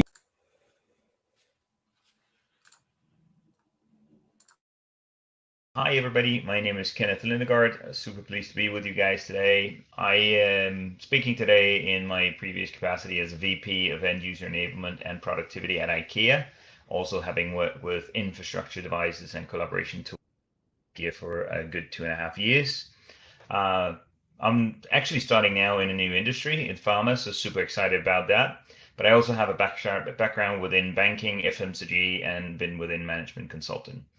And today I'm here to talk about what I call outside-in transformation, both some examples and patterns that I've seen and observed, but also some of the experiences that I have from my time at IKEA and what we did in terms of getting this brand new thing up and running in there.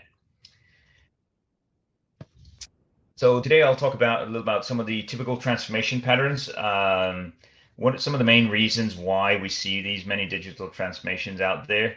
Then I'll talk about the anti-side of the pattern, which is the inside-out transformation, about silos, the ivory towers. I think we all know these different examples. And then I'll switch into how we did it with this outside-in transformation, how we went with personas and breaking down the silos, and how we really wanted to approach things in a different way for the benefit of the actual co-workers out there. So if we talk about some of the patterns, usually you have a business strategy and you have IT or digital who's then asked to do a strategy to match that business strategy. So big separation in that setup. And also very often you'll find IT as a cost center under the finance department, and then you have to link these things in there. There's this disconnect in there. Very often what I've heard myself in my past is from the business side, IT delivers too slow, it's too expensive, systems aren't ready to adapt to what we need to meet out there. And when I then turn the around and look at it from an IT perspective, it's usually business demands too many changes, requirements aren't clear, or the portfolio or sometimes even the business cases are simply fictitious. So there's these requirements, what do you want us to do? And then when it is actually delivered through the many gates of delivery, it doesn't meet the requirements or the needs, or businesses change their perceptions and behavior. So at a point, this divide needs to be solved. And this is, I think, where the most commonly used word these days is digital transformation or agile transformation. And I think it's funny when you see like LinkedIn flooded with posts about, digital transformation, agile transformations, and a big array of different agile certifications, etc. But literally, let's just try to break down what does that actually mean, because usually when business doesn't believe in IT and delivery and vice versa, this is when transformations occur. And I'll just talk about some of the typical patterns that we've seen in that sort of space. Very often, there's a reorg of IT going on. What that means is we all know it. Let's work in a different way. We need new roles, we need new org structure, and we need to hire some people from the outside. And we'll train our existing staff on the new methodologies that we'll be working with. But most commonly, we're not changing the ways of working or the collaboration patterns with the business side. So what I've seen in a couple of places is that after a period of time, we figure out that, hey, this transformation didn't actually work because we haven't gained anything. We haven't changed anything. We've just established a new structure with new teams that are asked to transform applications that they now have responsibility for. And that's what they start working on. And this is really what I call the inside out transformation pattern. So you're changing the applications in isolation. I think most of us know about these very, very old applications that have lived there since the 80s or 90s. They'll now get a new version number maybe. But the business process is most often intact. And the user experience is really not in focus. And this is really one of the big drivers for when you talk about outside in your transformation pattern. The collaboration with the business isn't necessarily changed. So very often we actually see that you still get a delivery order, or you have a board that will take in projects. Your portfolio work is still going on. We still have these same devices that we have in the hands of the co-workers out there, and that being everything from manufacturing to salespeople on the floor to admin people. Things really don't change in the construct and the setup of what they have. So at IKEA, we actually had what we discussed as the Batman belt, because we had co-workers that had to carry multiple devices to do their job on a daily basis. And when we started discussing this with the different application people, they had built one application and that generated one sort of user experience. What does that really mean for you as an individual when you need to do your job? That wasn't the angle or the approach of the initial parts of the transformation. So very quickly, it became just a replacement for the coworker. And with 165,000 coworkers, the majority of them meeting the customers out in the stores, it's really important that how can we actually get closer and better into the dialogue with the customer, but also how do we as a company make sure that the coworker meets us as a company in a much better way. So really what I've seen is take an old application and just either move it to the cloud, recode it, and then redeploy it. Those kind of approaches are very commonly seen. Some will say that even the fact that I moved from my data center and into the cloud, that just drives a big transformation, but really doesn't, because you haven't changed anything for your workforce, for the coworkers who's actually the one carrying out your business processes and the ones that are meeting and servicing your customers. Another one of these patterns that is commonly seen is you have which system is most important.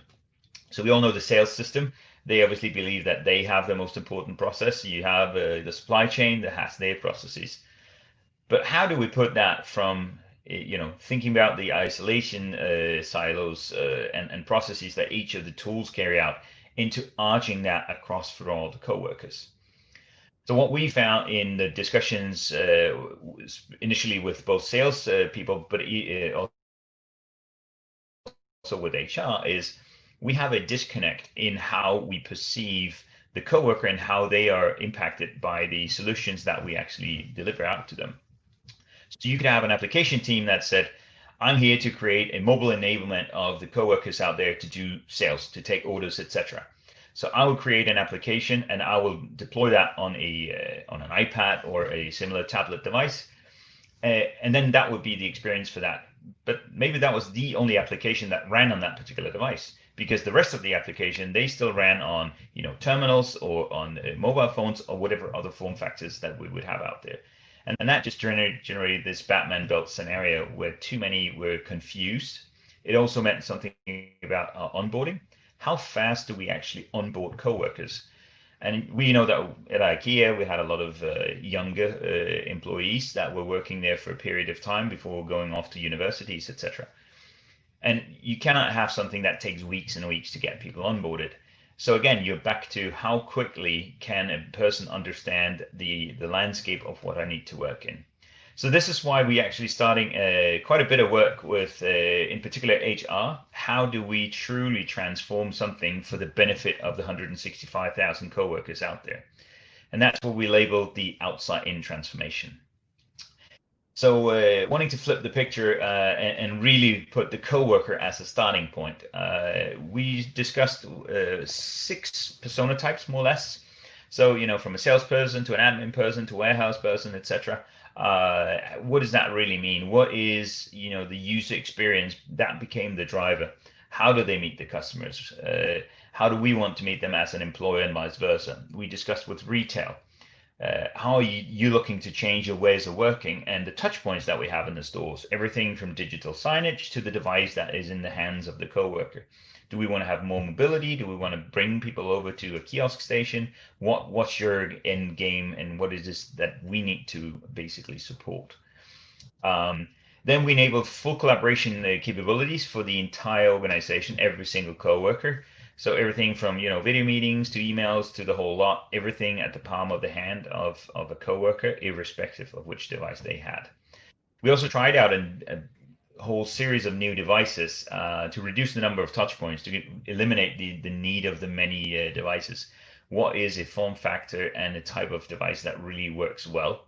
So again, putting the coworker at the very, you know, this is the main thing that we want to address. So instead of it becoming, here's 25,000 tools, let's push them out and then let's see what that means for you. So we actually have ended up developing what we call an entry point, which is like a framework for personalized access to all of your functions. So based on who you are, what are the business functions that you will be using? So if I'm working in a store, I'll be doing inspiration, I'll be doing sales. If I'm working in an admin, I'm probably more to you with more administrative types of functions, so I can access those quickly, easily, and as equally with your self-service in front of you as a coworker. What's my working shifts if you're on a shift work? How do I get into, you need to see my salary, I'm doing vacation, I need to do training, learning, how do I develop myself? So really create a personalized experience within this framework that was developed. We made it very progressive, so we could run on all devices. And then we really started the big side of the transformation, because with that in our hand and anchored with, this is the way that we want to, you know, start enabling the coworkers across the IKEA landscape. We started sort of targeting all of the application teams. So as the product teams behind the different functionalities are starting to look at, I need to transform, we then told them this is the user experience and these are the described persona types that you want to tap into. So obviously this takes longer, and I think one of the lessons really learned from this is it's a longer start, but once you really, you know, start defining these parameters, what's the user experience, what is your persona types, what's the definition of good for the coworker out there, and how do you start breaking down the traditional thinking of a product team that will supply, this is your experience and we will dictate what that means. Instead, we want to have a more holistic, because one thing is an HR scenario, another thing is a sales scenario, another thing is a collaboration scenario, for instance. So really, how do we tie that in there? And value is just huge for the users out there. And what we saw in the initial test markets for this was just a very, very rapid adoption. And they really started, you know, what about these functionalities? How do I get access to this and that? So we could really start enhancing some of these initial things.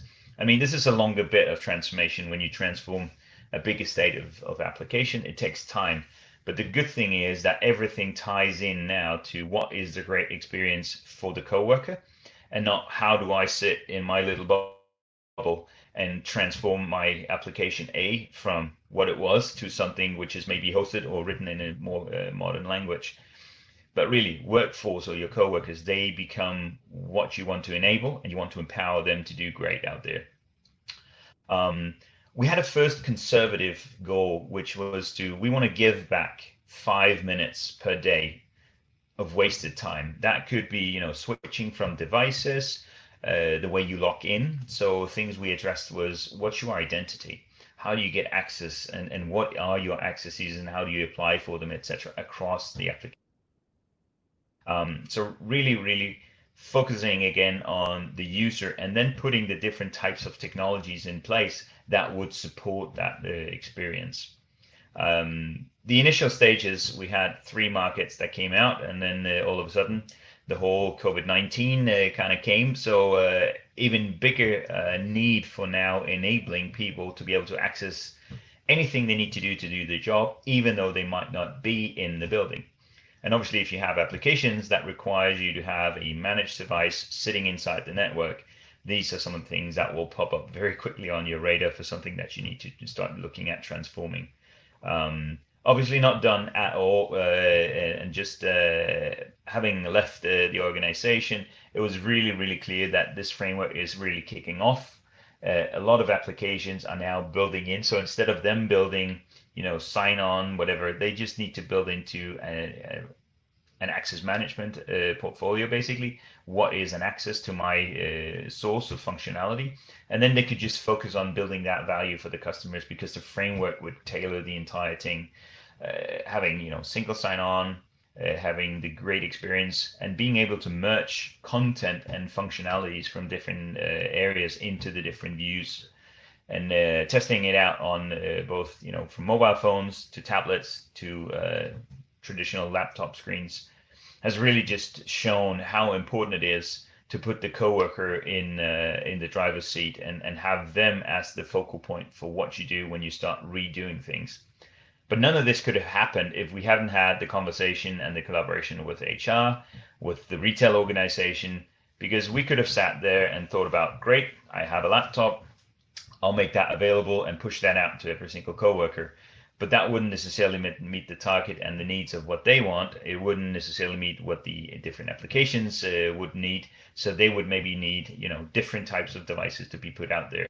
And then really we would just be doing, an inside out transformation again, because we do everything in silos. We're not breaking down and re-looking at ways of working. And that doesn't enable the coworkers out there. And I mean, the most important thing is, how do we meet the customers and how do we serve them? So for us, it's really been a fantastic way of flipping the coin and seeing things from the other side. Having had a lot of business people from the line of business in as part of defining these scenarios and these user experiences, touching upon what is the functionalities and not the systems that I need to access. So too often it's like, yeah, I have a sales system, I have an inventory system, whatever. But actually, I just need to place an order. I need to do, inventory check or stuff like that. I don't need to log into a device, log into an application, and then go to the function and then look up what I needed to get done. That's a lot of time wasted. And I truly believe that the 5 minutes conservative can absolutely be boosted and become a lot more once it really starts being transformed with the different applications in the landscape. So, I mean, you need to be a little patient in the beginning. It definitely requires a lot of collaboration across, and it does require, in terms of the strategy of how you want to do transformation, is that you allow yourself to do this in the beginning, and that you do involve the different parties and kind of get that into your transformation roadmap to be looking at where do we start focusing and what really drives the value out there. And I would redo this anytime. It's been a lot of work, but it's still been a lot of fun, and the value in there is just phenomenal.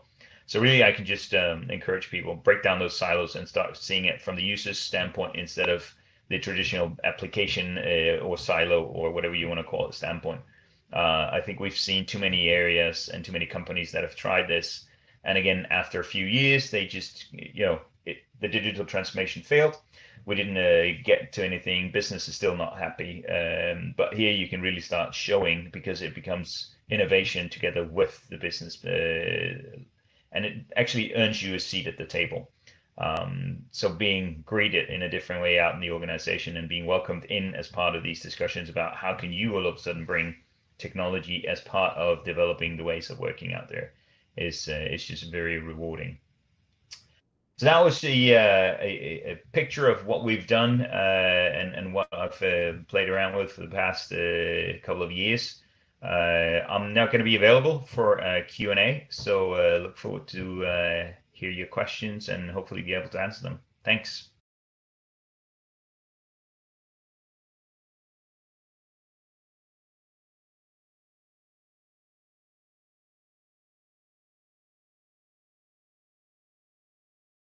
To Kenneth for his time and on the presentation. We're now going to be joined live by Kenneth for a Q&A where we're going to kind of go a little bit deeper into that presentation. I can see Kenneth has now joined, so welcome. Good morning, good afternoon. How are you, Kenneth, today?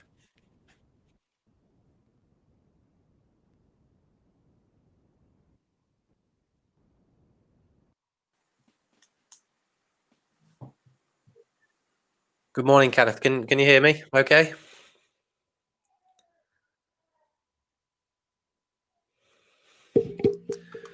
Just bear with us while we try and figure this one out. I think Kenneth is with us, but I'm not sure he could hear me on that one.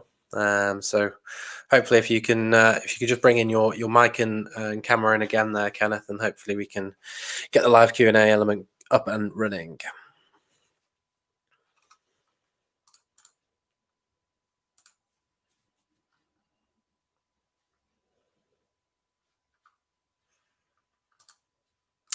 Just while we do figure that one out, while Kenneth comes back onto the mic and camera, just a few announcements with regards to the event. We'll be sharing some of the content later on today and tomorrow, and also we'll be here and available this afternoon with the panel discussion. We've got a great panel discussion lined up where we're welcoming Tariq, Digital Product Lead from Legal & General. We've got Rebecca Kemp, Director of Customer Journey from Citizens Advice, and Ralph Lozano, who's Director of Employee Engagement from Electrolux. So that will be coming up after the morning break, and hopefully we'll be getting Kenneth in the room. I don't know if I can see him on my side, but I'm just not picking up any sound. Are you there? Are you there, Kenneth? I can see you're back in the room. Oh, perfect. I was starting to worry there. I wondered how much I could freestyle some kind of housekeeping and on-demand notes and stuff like that. Yeah, absolutely. Yeah, no, I'm here. Good stuff. Well, thanks again for the presentation. It was really nice to hear your side of the story from IKEA and how you went about that outside-in transformation. So we've got some questions here that I kind of want to cover that dive a bit deeper into some of the moving parts of that presentation. So I think a good place to start would be with those typical transformation patterns that you'd mentioned. So you mentioned that the IT strategy having to be aligned to the overall business strategy, and that commonly there is a disconnect between the two in business. Why is this, in your opinion, still the case in 2020? And do you think it's the reason that more, disruptive and fluid challenger companies are having such, great success at the moment? Yeah, I think it basically comes down to how do you see technology as part of your value chain? So the companies like at IKEA, there was this realization that we cannot live without having technology at our hands. So that's why the digital aspect has been lifted up as part of the senior, so that it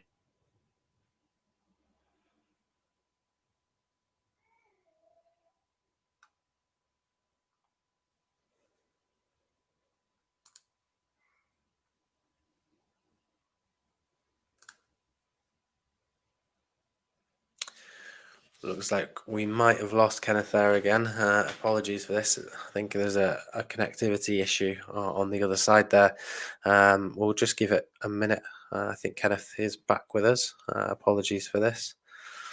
Kenneth, I think if you can hear me, you're dropping in and out a little bit there. Are you able to hear me? perhaps if you might be able to join without the camera on, and we can just get an audio feed for you. I think that might slow any kind of upload speed that you might have issues with.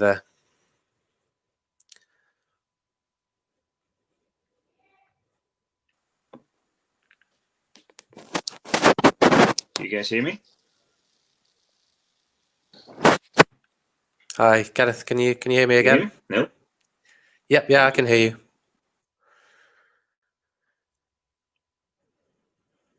Apologies to our audience for this. The joys of working from home, remote work, mean unstable connections and things like that. So hopefully we'll get this Q&A back up and running. We've got some good questions to ask. So hopefully this might work. Kenneth, I don't know if you can hear me, but perhaps join with just the audio versus the camera. If it's a connection issue, I'm not sure. Bear with us.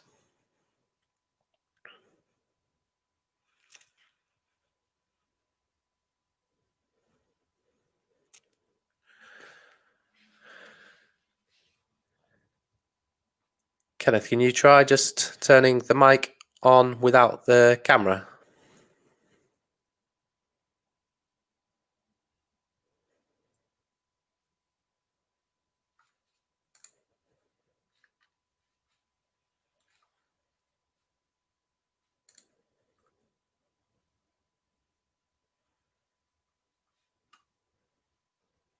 Hi, I can hear you. I can hear you now. Are you there?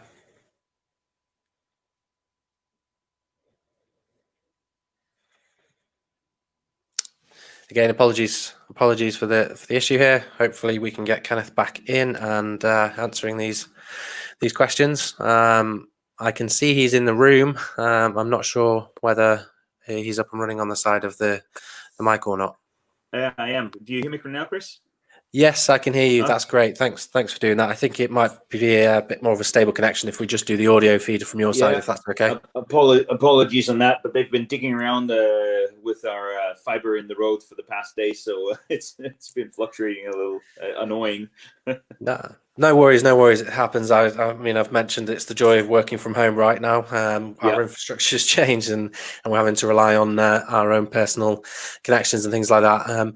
I think we didn't get too much into that first question, so maybe if we can start again. I'd mentioned about the typical transformation patterns and the disconnect, so maybe we can touch back on that if that's okay with you. Yeah, absolutely. Yeah, so I think what I was saying is that for instance, at IKEA, we came to the realization that you cannot run your value chain without having technology as part of it, right? So lifting the digital or the IT presence as part of the senior management. But I think you still see some of these where they're struggling a little more is if you have a CFO that has IT under him or her, but is still not very fluent in what that means in terms of technology. It becomes like a supporting thing where it should be an enabling thing. So I think a lot of especially younger companies think of it in a different way because of a lot of the models come from a digital setup. And thereby it's more naturally in place. So I think it is really the companies that see it. I have got friends that are in other companies that realize that as well and has sort of repositioned the IT and digital department, and it just generates much more in terms of how you go about with the strategy and how you execute it. Nice.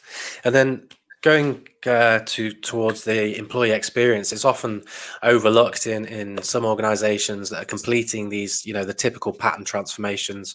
But we can see that successful end user computing, employee engagement, etc., all gives great success to overall kind of culture and productivity in business. How integral is this to competitiveness with all organizations to kind of achieve the dream in terms of employee experience and end user computing? Well, I think it's one of the crucial things here in 2020, right?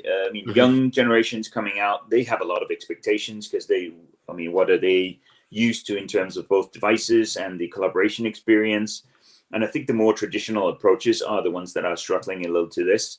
So really what we wanted to achieve was how can we become an attractive company to join and showcase how you can have an absolute phenomenal career within the company. And I think this goes for every company basically out there. The days of heavily managed devices, restricted access to different of these functionalities. I mean, we are all competing for the same talent out there, and they do have expectations. So I think it's really crucial to have that as part of your strategy and the way that you deliver on it. Yeah, for sure. Yeah, of course. And then within your presentation, you've mentioned the Batman belt. Quite like the name, by the way.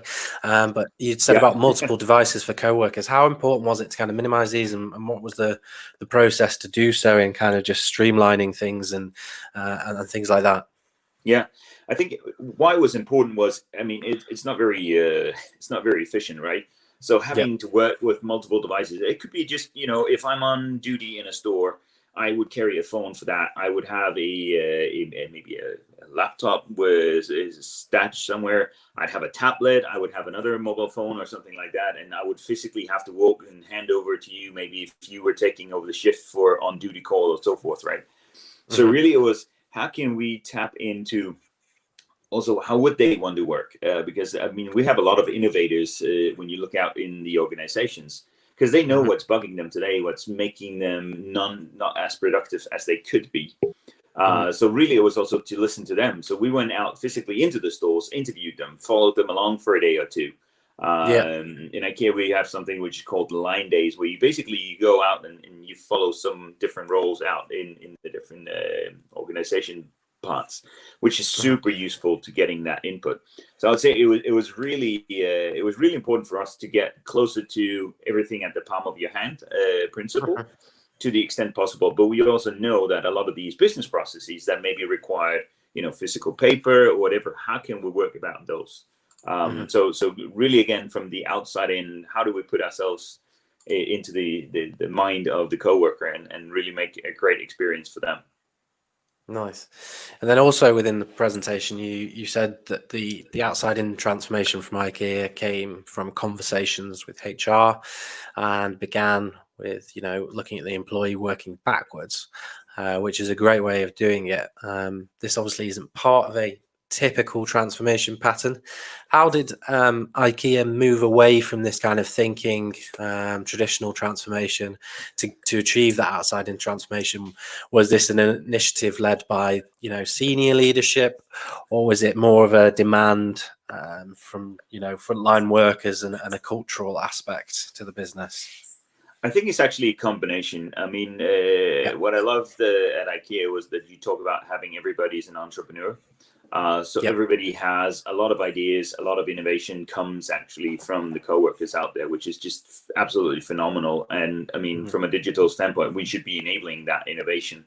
So I would say absolutely on both the bits, right? I mean, having done some of these transformational steps in the past, had just seen how it can really move things fast and create a driver in the rethinking of how we deploy not applications but functions to the coworkers.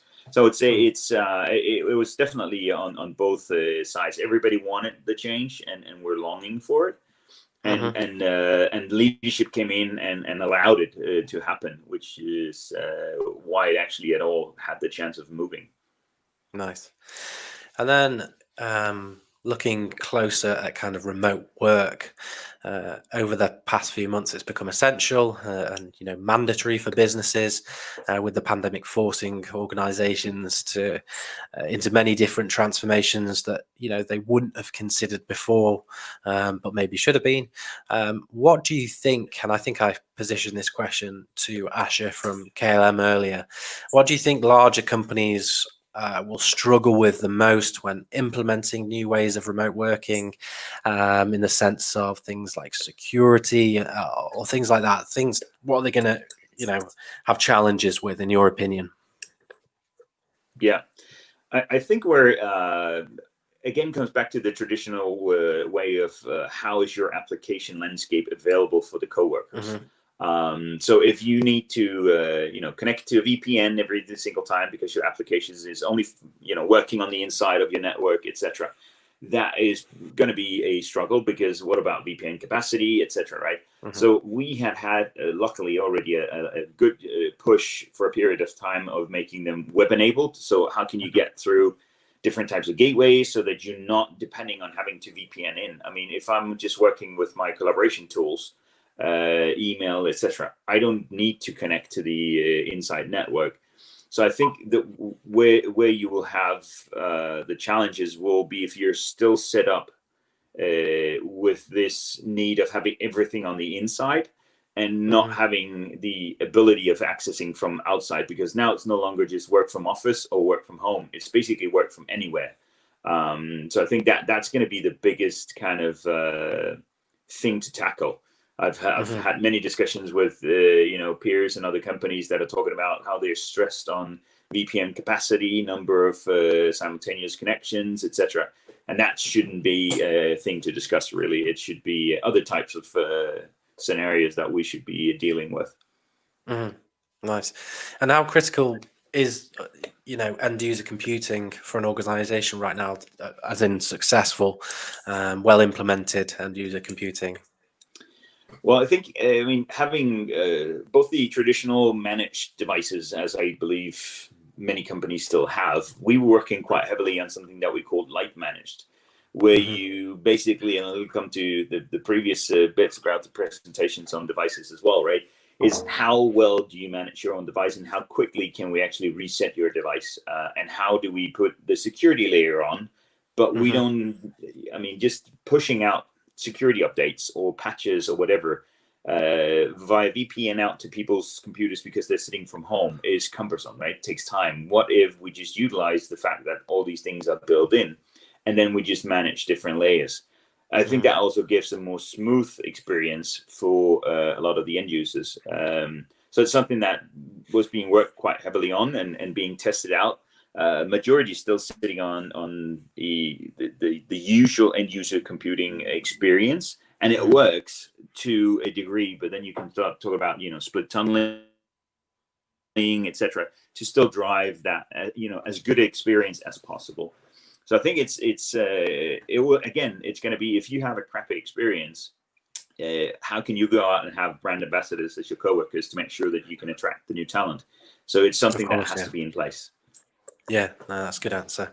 And then with that, can companies with huge or traditional legacy systems still in place competing with digital workplace and digital workforce efficient companies? If they're not offering great employee experience and decent remote leadership, what's going to be the issue there with these the companies that are still operating on those legacy systems, and how can they move away from that efficiently and effectively and of course quickly?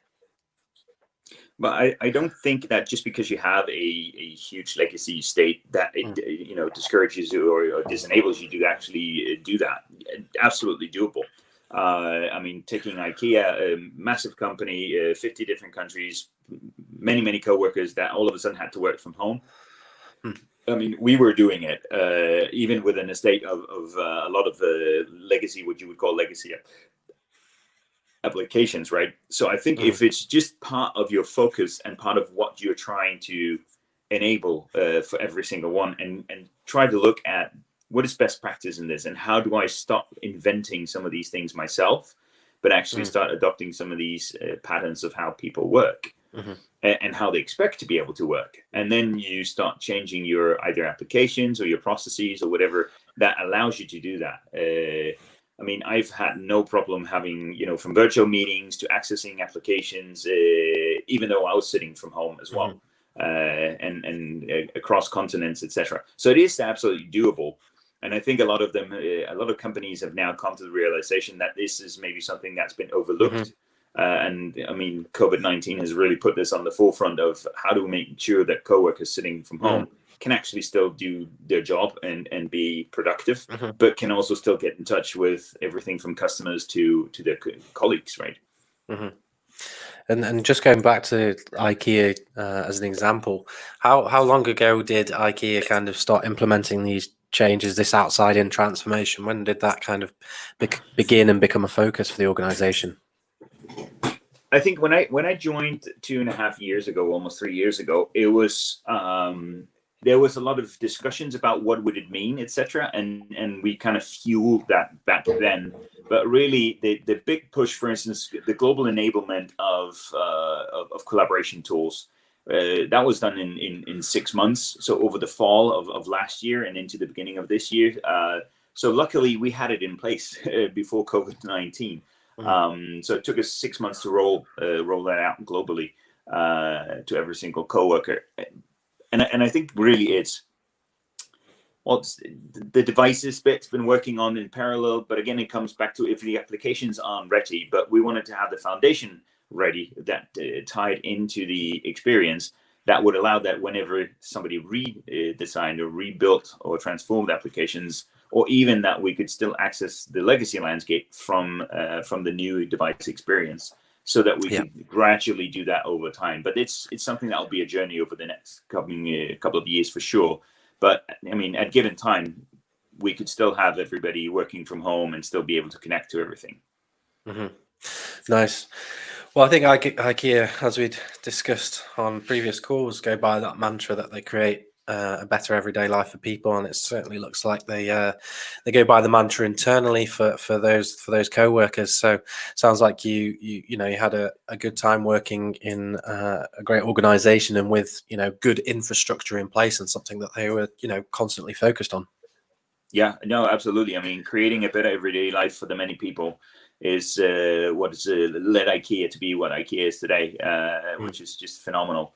And really ties into the culture, which is just fantastic, and the responsibility around sustainability, refugees, everybody that IKEA is really looking into to get a better life. And if we internally make sure that the co-workers have the best possible tools at their hands to help the customers achieve this better everyday life, I think that's the enablement that I, from an IT perspective, have been looking at to achieve. So yeah, absolutely, fantastic purpose. Well, good stuff. Thanks, Kenneth. And I know you're moving into the pharma industry shortly, so good luck with your transition there. Obviously, a very different space to the one you've been working in. So all the best with your endeavors in the space. Looks like you're going on to do some cool things. Yeah, thanks. Yeah, now it's going to be tackling the horrible disease of cancer. So yes, looking forward to doing that. So yeah, but thanks for having me, and have a great day, everybody. Thanks, Kenneth. Really appreciate it. Thanks for the presentation, and thanks for joining us for the Q&A. And also, just a quick one to our audience. Apologies for the little few issues we had at the start there with the Q&A. As Kenneth mentioned, having a few issues with fiber broadband being dug up in his space. So do forgive us for that. We're now going to be moving to a morning coffee break. So it's a good time to get some caffeine back in you, stretch your legs. And before we come back and dive into the panel session after that, we're excited to be joined by Tariq from Legal and General, Rebecca from Citizens Advice, and Ralph from Electrolux. I'm going to be handing it over to Anthony from Chrome Enterprise for that. He's going to be moderating that conversation. So we'll be back in the room at 11:55. That's UK time. And if you're tuning in from Europe, Central Europe, that will be 12:55. So back in just over half an hour's time for the panel session. So do join us for that. We've got a great lineup and some very good questions to be putting forward. I'd also encourage people to put questions forward as they go along. So we'll see you back here in just over 30 minutes time. Thank you.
Welcome back, everyone. I hope you've had a good break, managed to have a coffee or two, and we're now back into the last session of the day. We're going to be jumping into a panel session now, talking about resilience, remote working, and security in the workplace. Fortunate enough to be joined by Tariq, Digital Product Lead from Legal & General, Rebecca, Director of Customer Journey from Citizens Advice, and Ralph, Director of Online Employee Engagement at Electrolux. The session is going to be moderated by Anthony Wicks from Chrome Enterprise. So he's going to be leading the questions. And as mentioned throughout the day, if you do have any questions, do put them in the chat on the page, and I will get those over to Anthony to be answered for you. We're going to be exploring a few different themes within this panel session, so we'd like to make it as interactive as possible. So please do ask the questions if you do have them. Otherwise, we've got some great questions lined up that Anthony is going to lead. Just a few notes from this morning. Obviously, we've had a few presentations, interviews, and things like that. We are going to be sharing this after the event's taken place. So expect an email a little later today once we've got that content loaded for you. But I'm now going to be handing over the panel session to the capable hands of Anthony, and Anthony's going to be introducing all our panelists. So I can see Anthony there on the cam. I can see Tariq.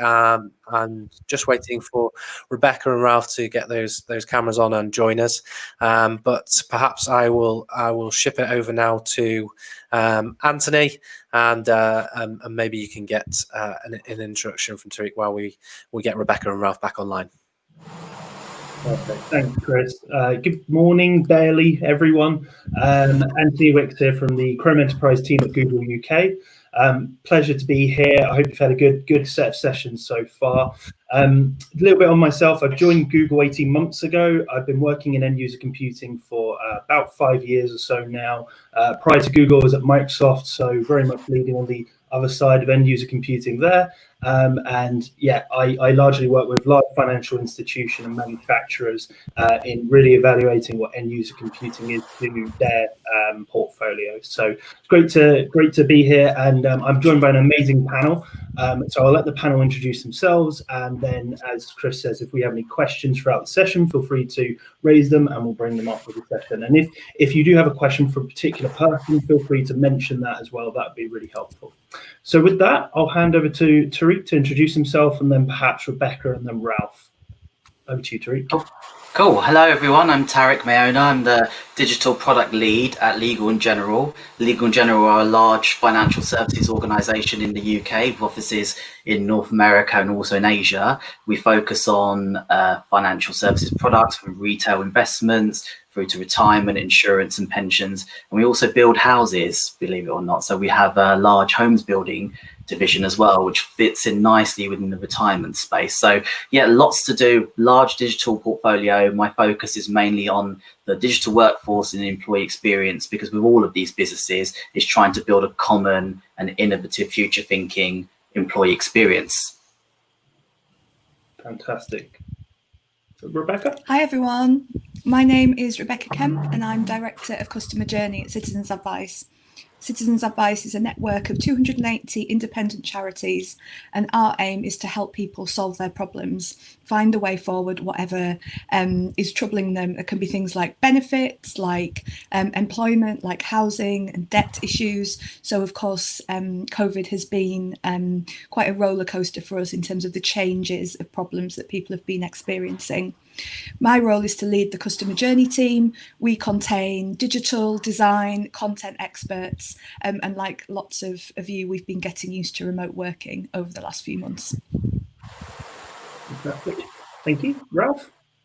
Yes, hi everyone. I'm Ralph Larsson. I'm Director Online Employee Engagement and Development at Electrolux, working in communications and HR, so overall responsible for I would say our global digital channels when it comes to internal employee comms, especially supporting leaders and our businesses to really connect and engage with employees throughout. So we have roughly Electrolux, we have 50,000 employees in some 60 countries, And some words about Electrolux. We are in the white appliances, not always white, but appliances business. So everything from fridges and vacuum cleaners, etc. So we have a lot of strong brands in our portfolio like AEG, Zanussi, Electrolux, etc. Nice to be here. Yeah, thank you very much, Ralph. Appreciate that. So I guess on the subject of remote working, it's absolutely been on the tip of everyone's tongue the last 6 months or so. It's gone from some organizations offered it as a employee benefit or perk to it's now, let's be honest, one of the most essential things in keeping a business running at the moment. So really the first question I have is probably a fairly obvious one, which is around how prepared your organizations were to actually adopt a remote working environment. Was that something that was there, or you had to innovate to really kind of deliver that at the moment? Perhaps, Rebecca, would you like to start opening with that? Yeah, absolutely. I would say that we were pretty well prepared because of some of the technology that we had in place, but that is not to say that it has been easy. And it's been a big change to adopt to, and has meant lots of changes in how we work and behaviours, which I'd love to dig into and share with you more during the conversation. Thinking particularly about my team, because we are generally quite comfortable with technology, we're using a lot of collaboration tools online anyway. We were pretty well set up technology-wise, but what is different is that we were used to being well set up technology-wise, but pretty much all in the same place, or most of us in the same place.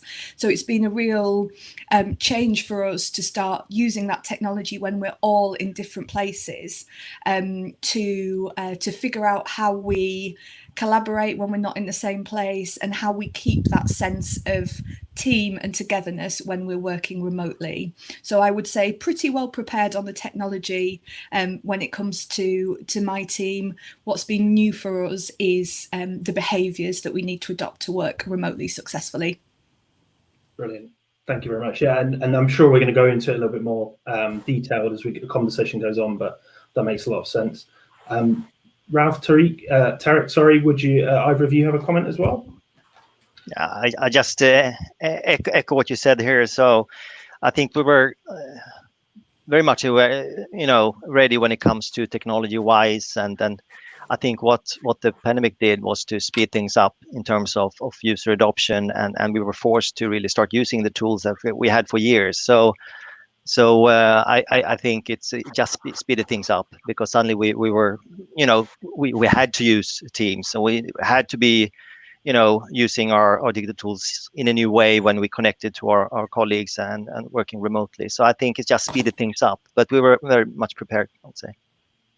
I think in financial services as a whole, remote working, we're quite a legacy industry. Obviously, you have the rise of fintech separate, but when you look at the incumbent banks, we're not that great at the remote working way of working. I mean, it's normally just from a compliance perspective, if you've got business continuity plans, you need to have remote working in place. But at Legal & General, I have to say, because of the way the business is set up, we've got offices in Cardiff, in Hove, Brighton area, Birmingham and Leeds. We were moving around quite a bit anyway. So we have that agile workforce, remote working policies, but we also had employment contracts for home-based workers, agile workers. So we had that in place. But yes, definitely to Ralph and Rebecca's point, it's just the heightened intensity of the scenario around the pandemic that made everyone think, right, behaviors, what are they? Everything was urgent. Are we actually working effectively? Hours went out the window, things like that. So the working patterns, things like that, it was just a situational. But from a tech perspective, we were in a good place. Fantastic. I have to say, it's really good to hear the amount of conversations we've been having the last 6 months have not mirrored that at all. And actually, one aerospace organization I spoke to recently said the chief digital transformation officer has been trying to drive change for the last 5 or 6 years and has got more done in the last 6 months than they have done in the previous period. And it's amazing to see how people have reacted. If you've had the technology, it's been a very smooth transition out. Google, we are empowered to work anytime, anywhere, any device.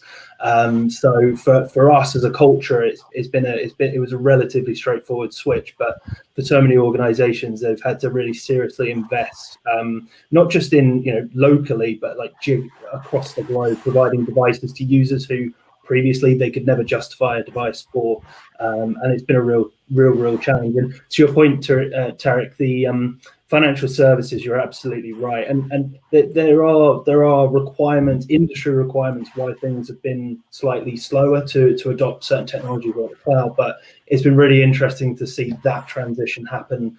Not so much so quickly, it's been happening for a while, but really accelerating in the last 6 months. And I think the biggest bit of feedback I've actually had, and it kind of quite neatly segues into the next question I have for you all, is around actually that engagement, because deploying technology itself is a challenge. It always has been, and almost certainly always will be, albeit to a lesser degree in the future.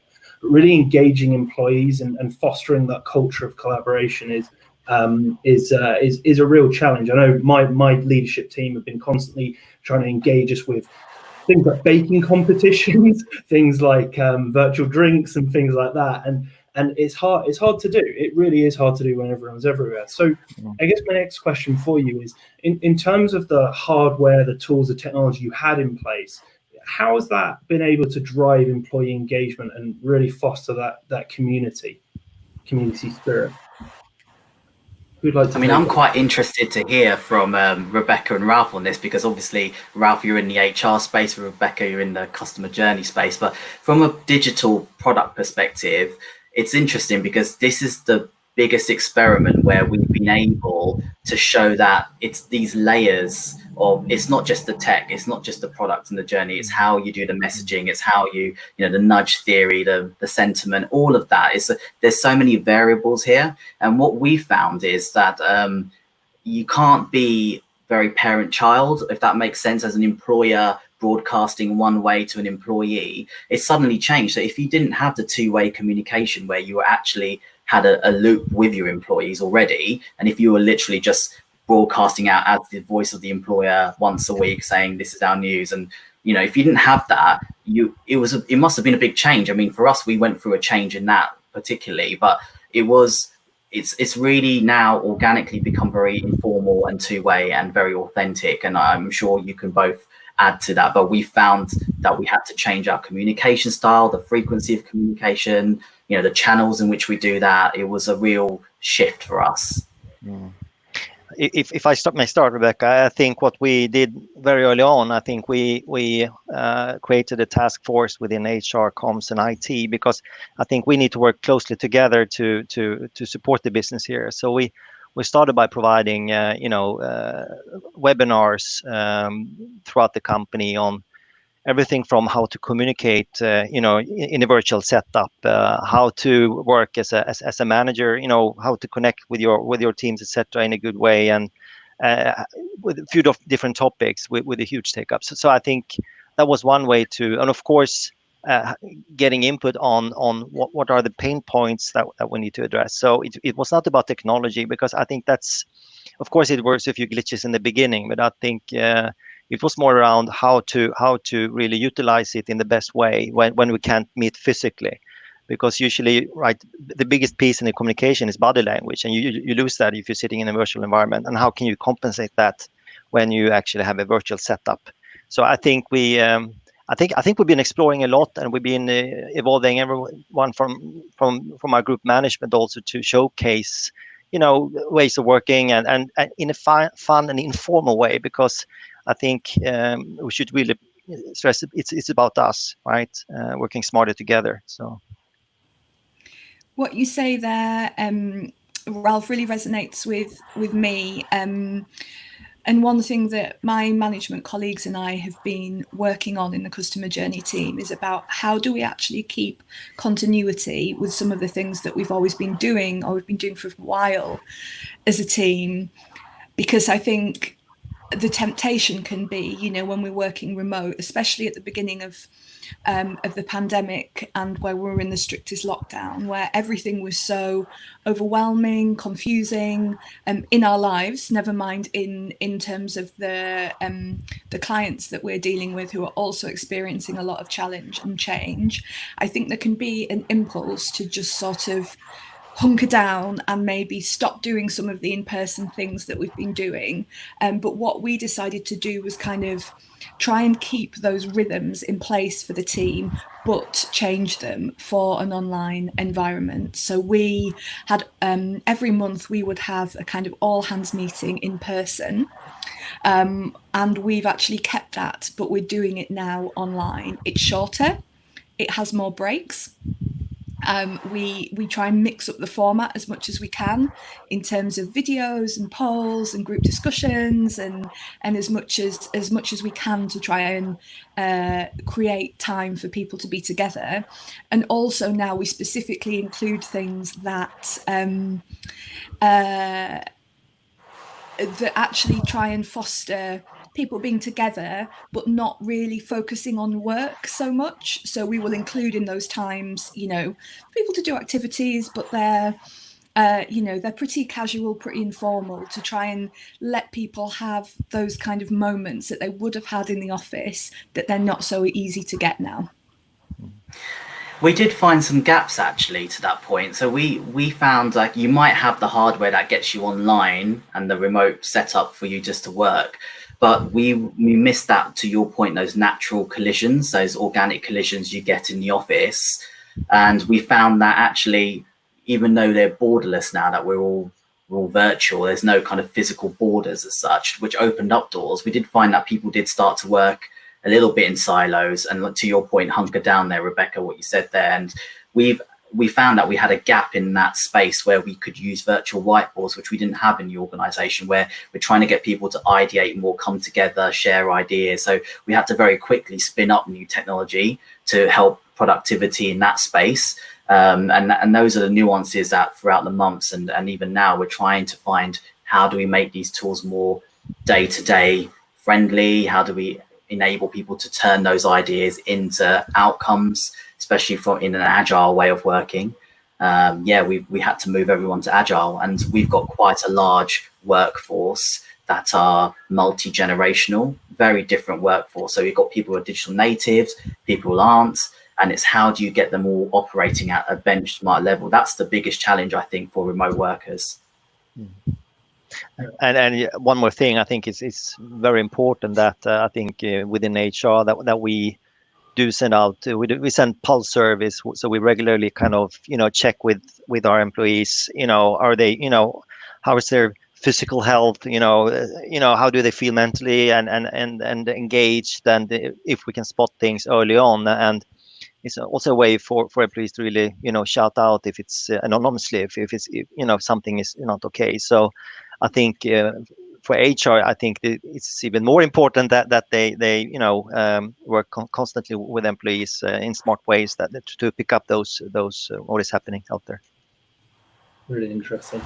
Actually, on one point that was made, so not nodding away the whole way through, but one thing you said about the natural collisions, Tarek. So over the last few months, you may not have seen I think Google's been quite open with its return to office culture updates. In fact, normally I get an update from my parents who've seen a news report about it before I've even seen it. But one of the things they've been saying is, you know, originally we weren't expecting to be back into the office until early January. That's now actually shifted out to largely July next year. But one thing that's been very interesting is the fact that the leadership and our CEO, Sundar Pichai, he's been very clear to say we are never going to move to a complete work from home culture, as in everybody doing it. Exactly to your point, Tarek, around those natural collisions. So Google's got something like 9 billion user products, so YouTube, Gmail, and so on. The interesting thing is Gmail, for example, came from 2 very different program managers, technical program managers, meeting in a coffee queue over in Mountain View. And it was just a natural conversation while they were waiting, saying, do you know what, email isn't working for us. I wonder if we could do better. And that, as part of the kind of innovation culture we try to foster at Google, that is exactly why we cannot and will not to a permanently remote working culture, because it is those moments of just coming together and really sparking imagination where people ideate, as you say, and create amazing things. So it's really interesting that you touched on that point, and wholly agree with trying to foster that moving forward. So in terms of, I guess, enabling remote working has been a necessity for most organizations. Have you seen any kind of inherent benefits, like performance benefits, to the organization? So maybe either being able to, contact or offer more support to more people, in your case, Rebecca, or winning new business, Tarek and Ralph? I'm happy to start this one.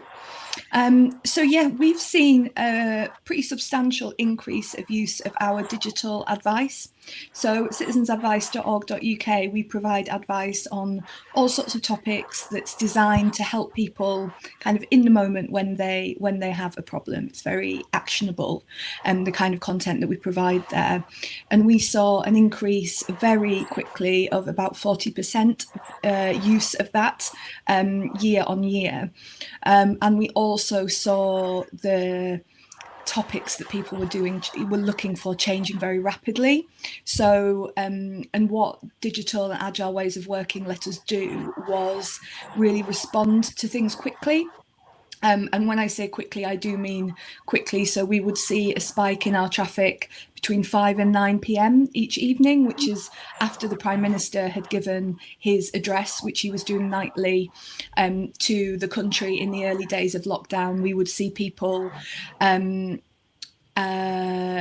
searching. First, people were interested in kind of consumer knock-on effects of COVID. So, what if their flights are cancelled? What do they do about a holiday that they've booked? Then very soon it moved to thinking about what if you can't pay your bills? What is what is furlough? What redundancy rights do I have? All these kind of things. The topics were changing very, very quickly in what people were using on our site.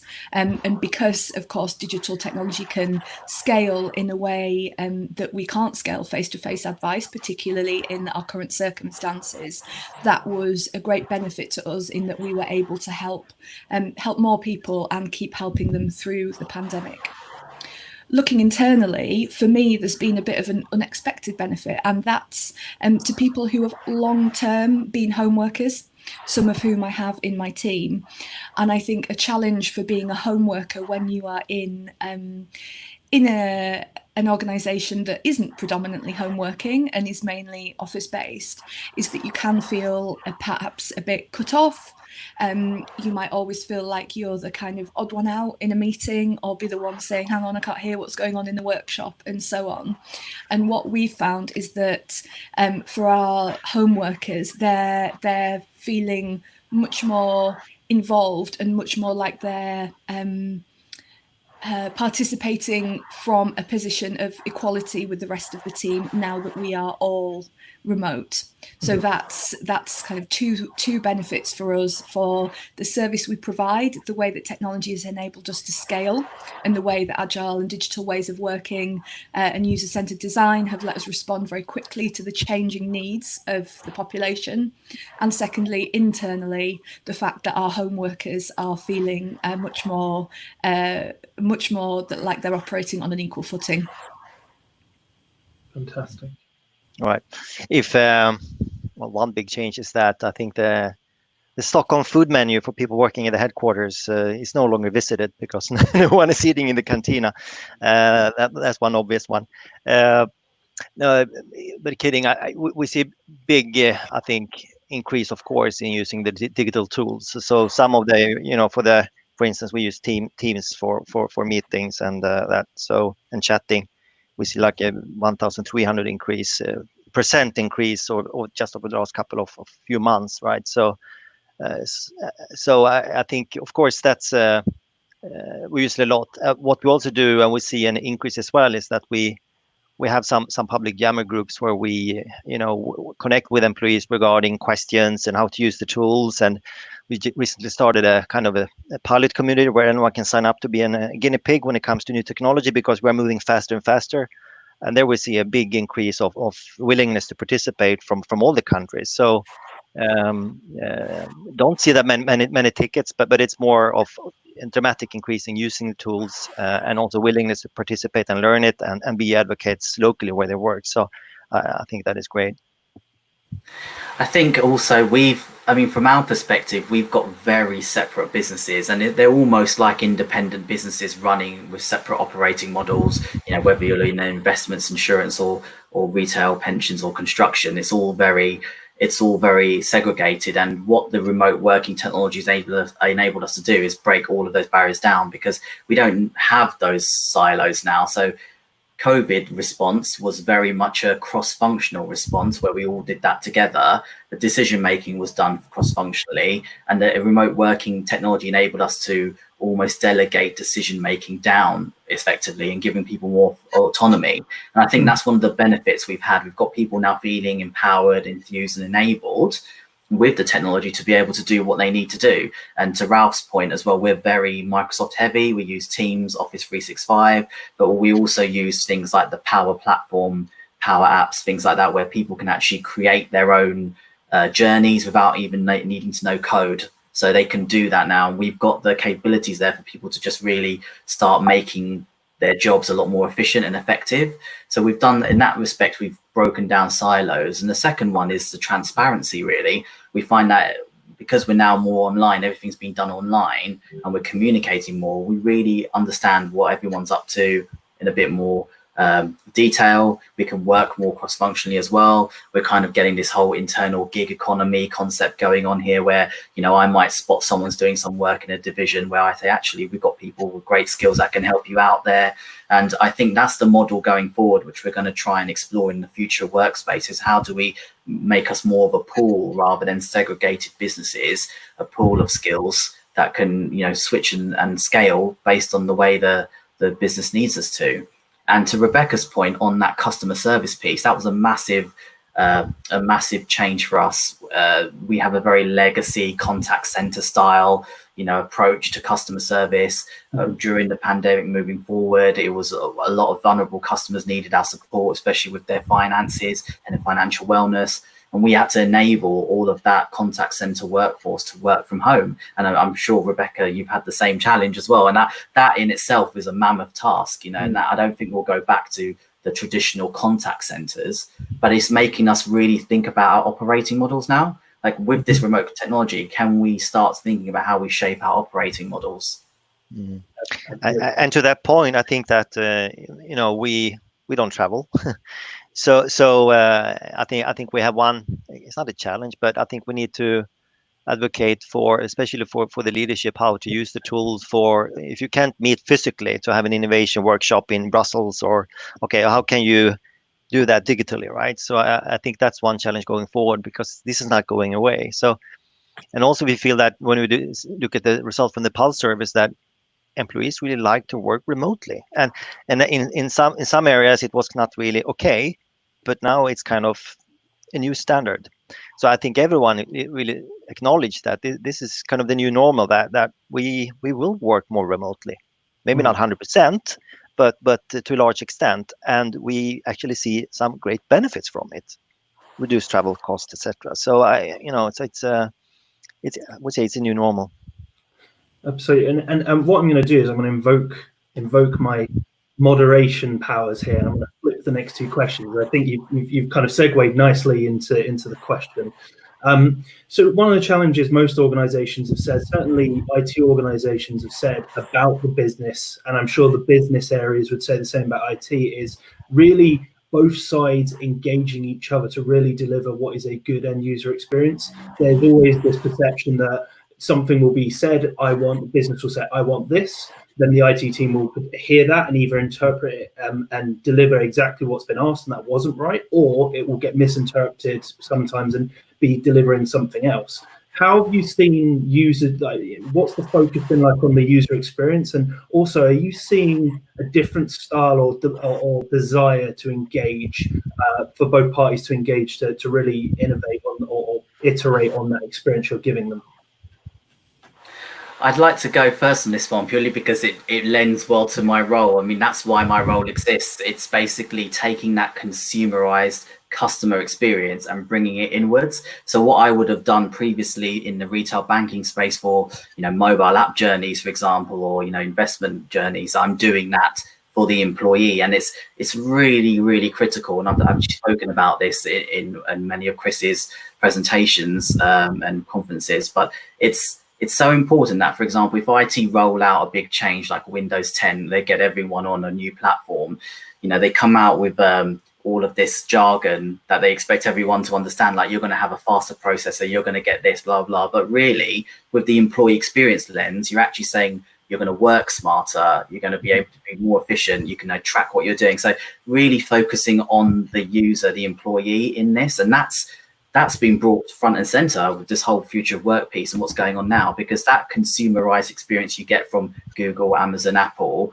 is what people expect in their day-to-day workplace, right? And that's why the digital product scene in the employee experience space is growing, and why roles like ours exist now. So I do think it's quite critical that you take that same level of customer experience internally as well. Couldn't agree more. It's the question of what's in it for me. Why should I adopt this? What am I going to get for it? And as you say, there's a lot of great flashy words and marketing terms that we can kind of throw at a user. But really, if you tell them, do you know what, you're not going to need to carry a power pack around with you for the rest of the day. Your bag's going to be lighter. Your device is going to boot in 10 seconds, etc., etc. That is more interesting than you're going to be more secure. What does that mean? It really is about finding out for them what's important. So, Rebecca, Ralph, what's your view? I would echo what Tarek has said so far, and add a couple of points which you would probably expect from someone who runs a digital and design team, and that is the benefit of user-centered design processes. And we are at Citizens Advice blessed with end user computing and technology infrastructure teams who are really excellent and very much embedded in the business. And with that, I would say also the value of multidisciplinary teams and co-design. So as we're thinking as an organisation and as a team about what's next for us in terms of ways of working, we're really prioritising getting all areas of the organisation involved. So people who are technology specialists, people who are not. And I think having that blend is key. So you're not having a situation where, requirements are created, then they are tipped over to a technology team who may or may not interpret them in the same way, and then eventually something is shot out. It's more about having that blend, having those multidisciplinary teams, and having quick cycles of iteration, or as quick as you can get them. Makes sense.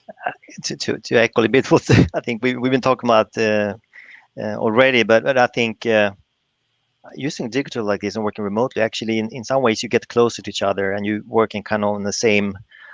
And I think our colleagues in IT have never been closer to the business than they are today, right? So I mentioned this pilot community invitation that everyone can sign up and join this to test new technology. I think because it's also that our colleagues in IT understand what language our employees are using, and when they're testing and they spot things early on before actually. So it's more like we work together on things, so that's why I think that HR, IT, and comms really, when it comes to the employee experience, I really need to work together and see that it's because the earlier we can spot things and adjust things for a greater benefit, the better, right? So we see new roles for our colleagues in IT that it's more business partners working in the business than separately as before.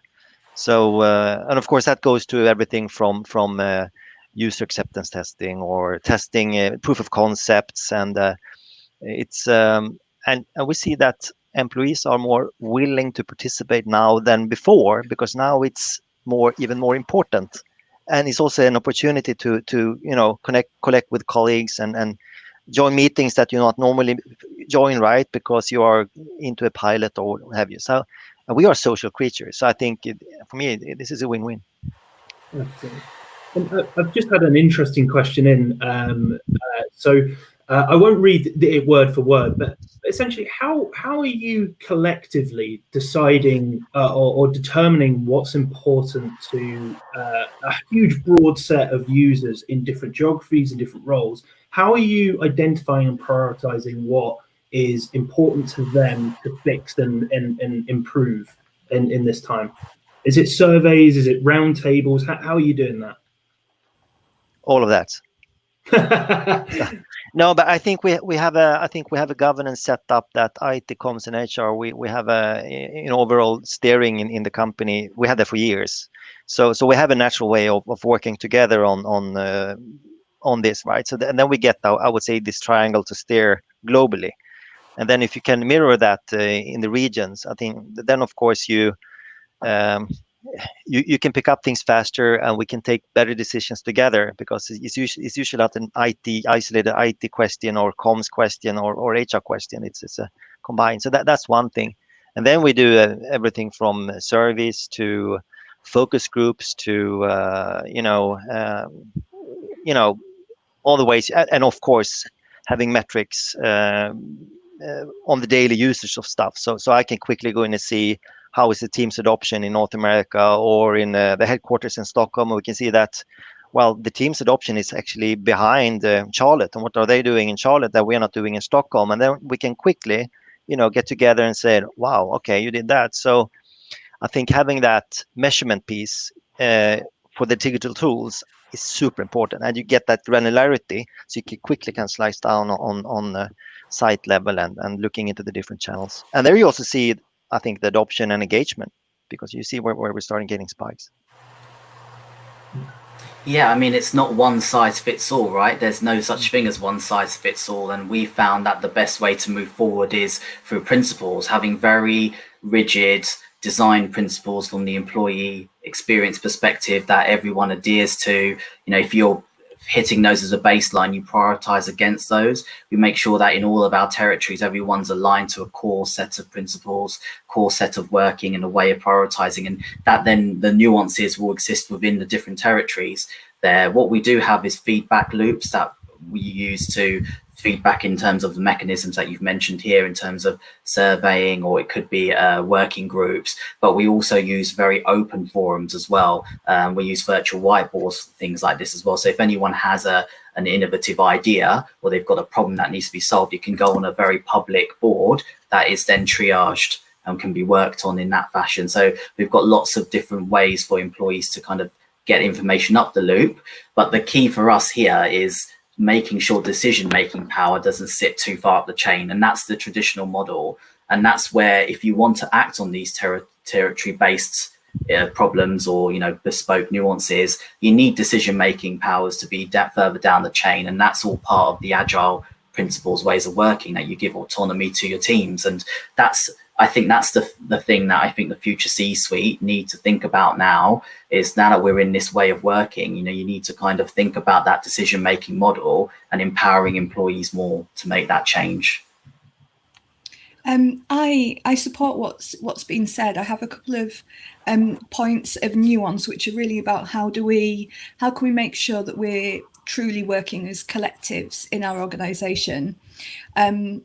I think it can be maybe a bit easy to oversimplify with this kind of thing, particularly because everyone's looking for success at this time, around, how remote working is great, and all those things are true. However, I wouldn't necessarily say that remote working is great for everyone in every circumstance.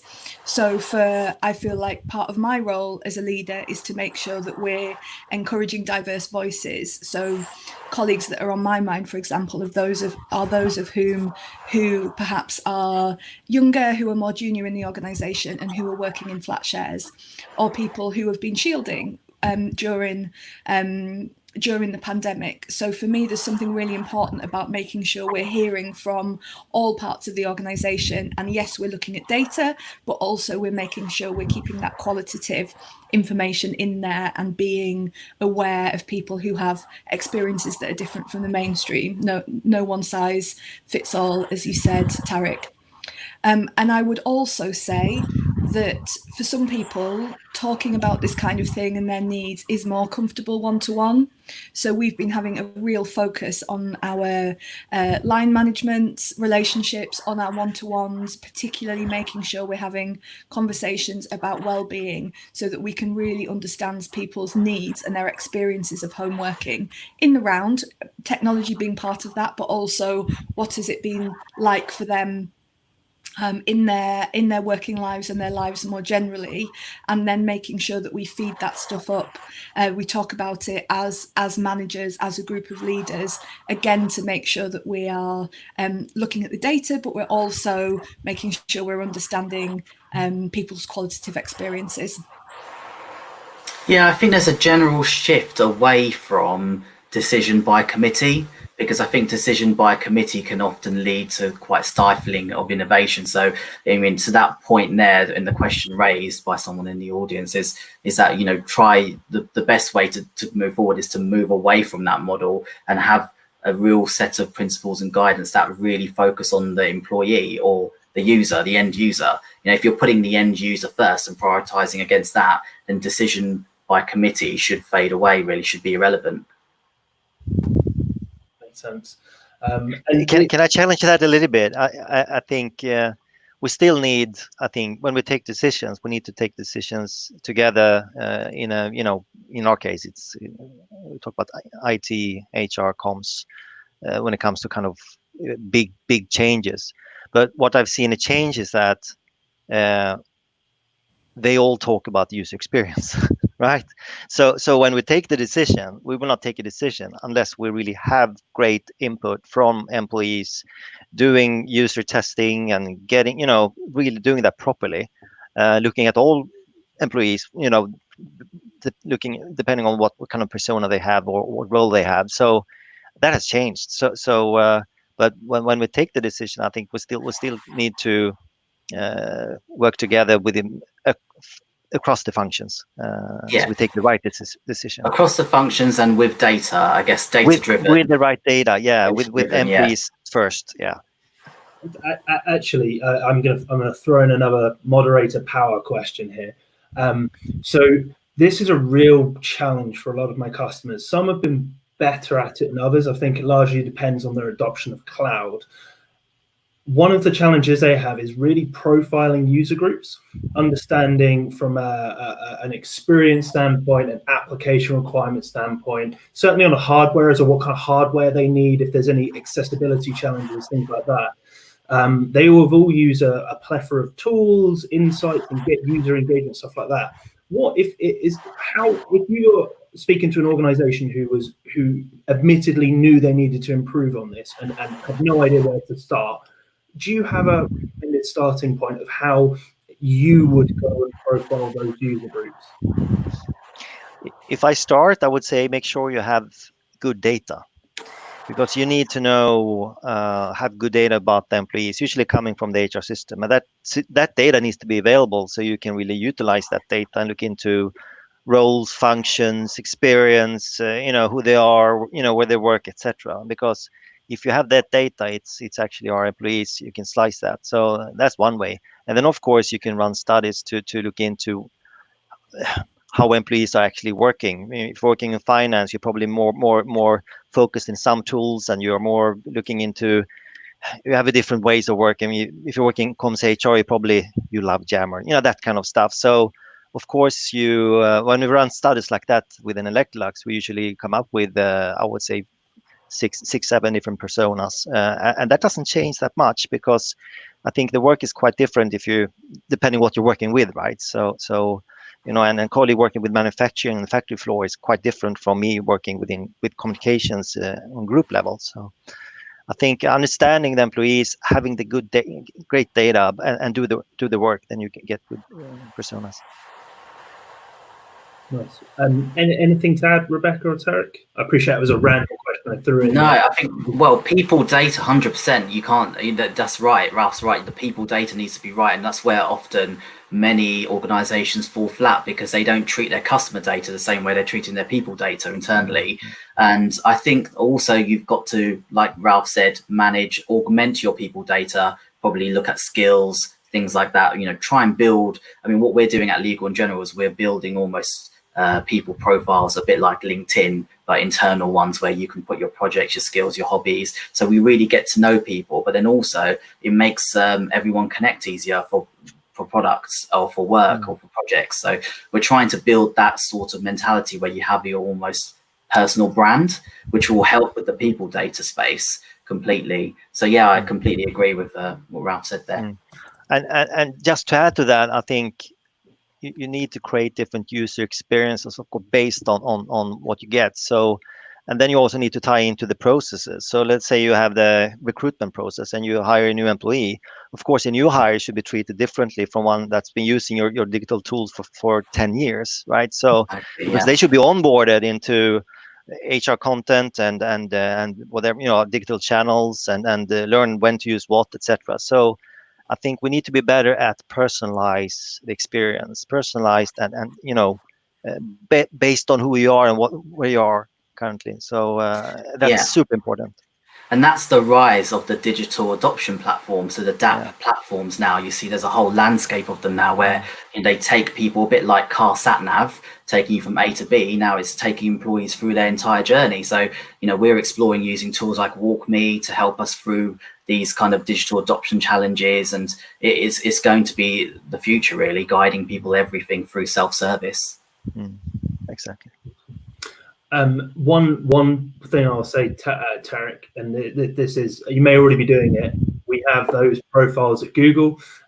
If you want them to be feverishly adopted, do badges.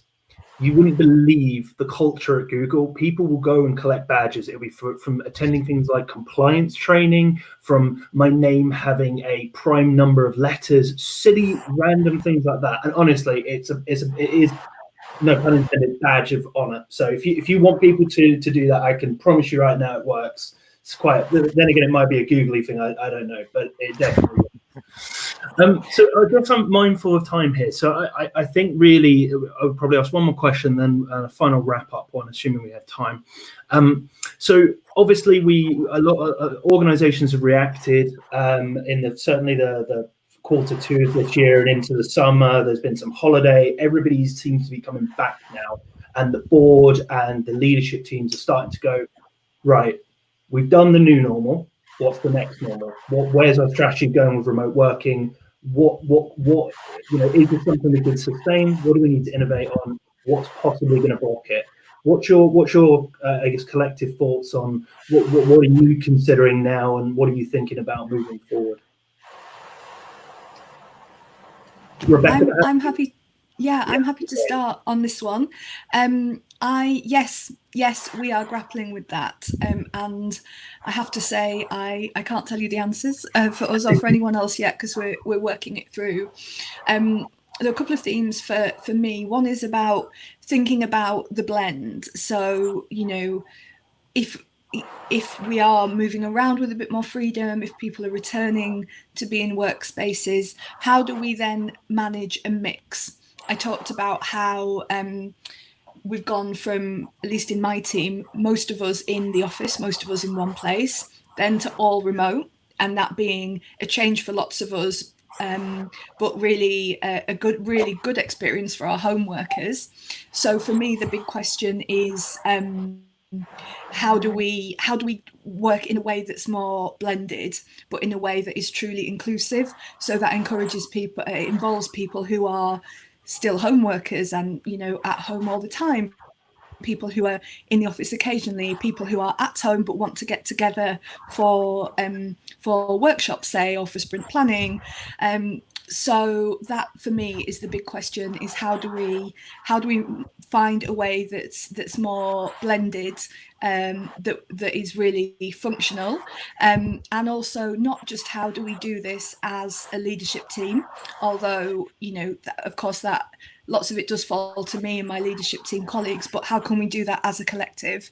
So how can we do that in a way which, to my previous point, makes sure all the voices are heard and all the different experiences in the organisation, some of which are perhaps less likely to be experienced personally by a leadership team? Yeah, I think for us, we are moving much more into this consumerized our next step is really mimicking what you see in those e-commerce journeys or in those brand loyalty with certain retailers, where we're going to really ramp up nudge theory, a lot of the way we talk to employees, the way we nudge them, but also giving employees choice. You know, do I want to be contacted through phone? Do I want my mobile app notifications? Do I want my emails? You know, so we're trying to move towards giving employees what they want. Everyone will have a virtual assistant. We're working on some AI properties at the moment to give everyone a level of assistance that just is going to be the standard for everyone working from home now, moving away from admin tasks, getting everyone to think more about automation and efficiency in their work. And we think creativity and innovation is part of every role, whether you're in a contact center, whether you're in an innovation team, it should be part of every role. So we're really moving towards that sort of way of working. And for us, remote working is working from anywhere. As you mentioned, Anthony, it's not just working from home. So the challenges around that we'll have to resolve as well, whether it's bring your own device or a company device. But security is a big issue for us as well in that space. Yeah, it's a really good point. I'm probably going to ask a follow-up question on security in a minute, but I agree with everything you just said. Ralph, any thoughts? Yeah, we're now, I think, looking into how to re-energize the business now when we get back to the new normal, but still working from home. Because I think when you're working from home, it's like you lose a little bit of the energy you get from when you actually meet physically, you know, at work, right? So and also the fact that we have, you know, we're still in the pandemic, but I think we need to also have of course a business focus. So it's finding ways to kind of using, you know, everything from storytelling to what we do is to re-energize.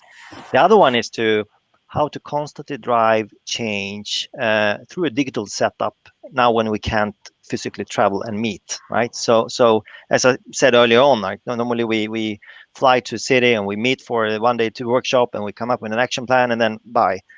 Okay, now we need to replace that using our own tools. So that won't come by itself. So it's about exploring, learning, advocating, and then also working really closely with our leadership team. So you know, they do it right.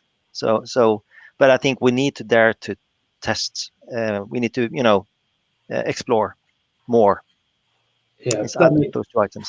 Actually, the funny thing you touch on, I don't expect your heart to bleed for a sales guy like at all, but that's been one of the challenges in the lockdown. So I've had customers come to me and gone, I need loads of Chromebooks, help me out right now. We've already been having a conversation. There's been lots of organizations though who we will meet and have a great one-to-one or one-to-many conversation. We'll scope it out and we'll have a really good plan. The challenge I'm finding at the moment is really driving that change and commitment to exactly your point, Ralph. Normally, I would say, hey, come into the Google office, we'll have a bit of lunch, and here's the Google here. Oh, yeah, that's a telephone box. Yeah, I don't know why it's in the office either, all that kind of standard stuff. But actually driving that change and commitment off the back of it, really difficult at this point. People jump in and out of these virtual calls, and you know, we'll do it today. We'll have this session, and then I bet you the three of you have got a load more sessions for the rest of the day with different colleagues and peers. And right now, that is a real challenge for people is delivering on the things that they commit to.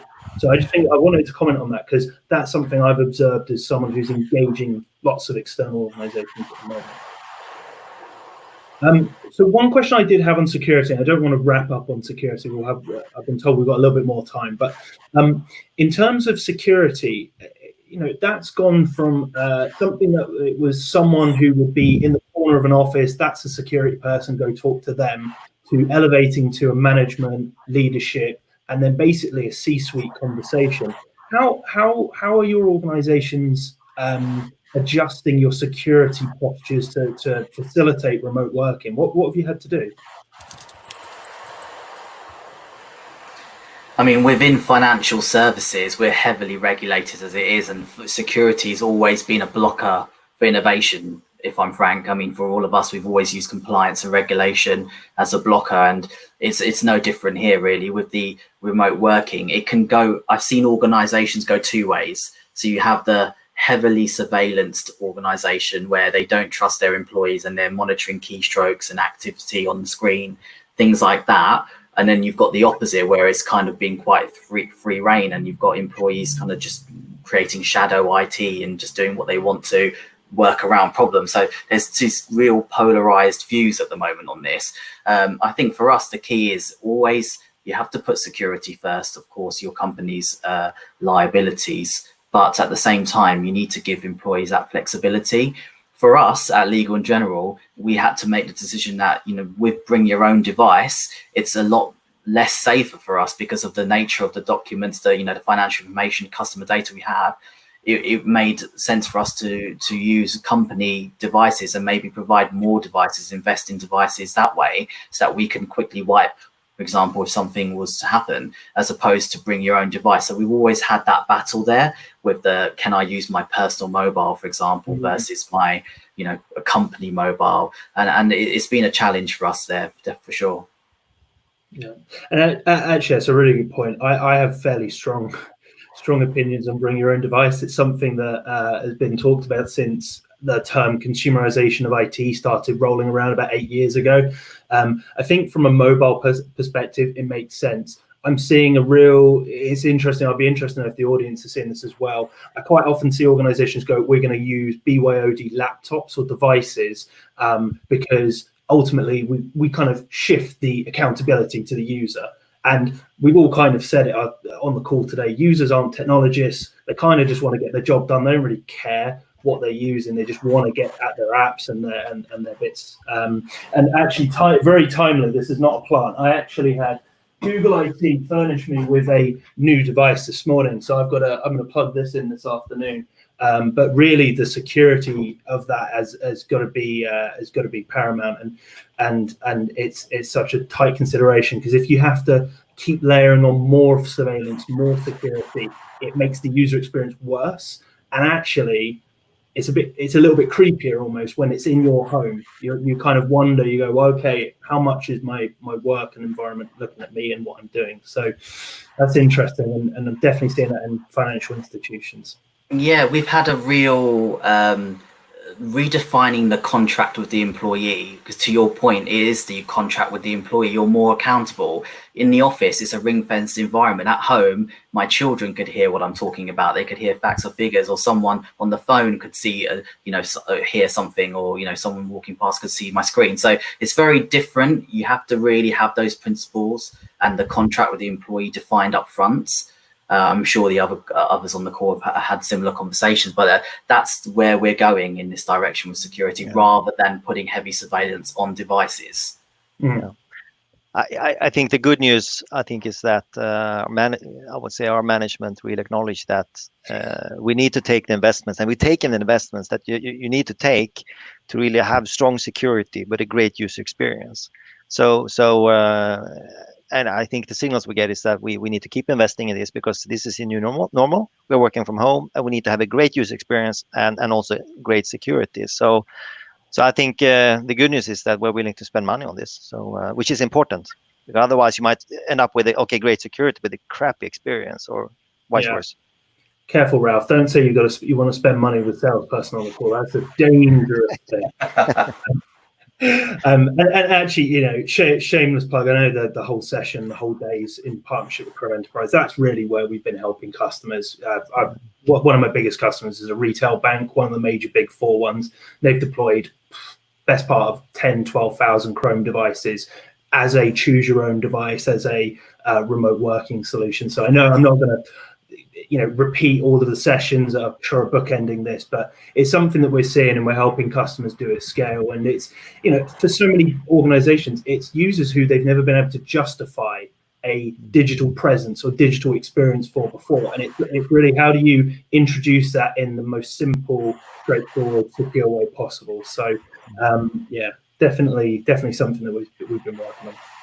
So I think we're kind of pretty much nearly at time. So I'm going to wrap up with like Jerry Springer's final last thoughts, I think, from everyone.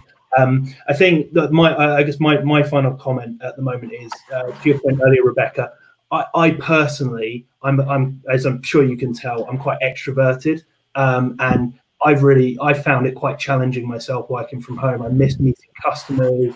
I miss having maybe the occasional after work beer with a customer and having real conversations and shaking hands and things. So for me, I'm keen to return to the office, but not every day like it probably was before. We're starting to do surveys internally at Google. I don't think I could probably share the actual statistics, but I was honestly stunned by the amount of people, how low the amount of people have said of 100,000+ seat organization, how many want to come back into the office immediately. It was quite staggering, and I think this is gonna really shake up the way Google works moving forward, and I think it's going to have a profound impact for everyone. So my last question to you is, what's any inspired recommendations you have for organizations that are listening today that on how they could approach, or how you're going to approach the next 6 to 12 months remote working and going back into the office? If I start, of course, I work in Sweden, so we're a little bit liberal when it comes to how to tackle the pandemic. I don't know if you've been following the news, but I think in Sweden we had a soft opening, so I can work 2 days a week at the headquarters. But then I think we did this using Power Apps, which is great, by the way. We developed this app where we need to sign in. So because we want to limit the number of employees that are working in the same space. So to keep the distance. So I think we've done I would say our facilities done great work to of course, this is a team effort to really have a very secure soft opening that is, keeping you safe, right? But you still can connect with colleagues and meet. So that's a bit our approach. Great suggestion. From my excuse me. Oh no, who wants to go first? I'm going first. Is that all right, Tarek? Cool. I think it's a really interesting challenge. I think we're going to have lots of ups and downs, particularly as like with the UK, the guidance and the law on how to approach life during the pandemic goes through different iterations.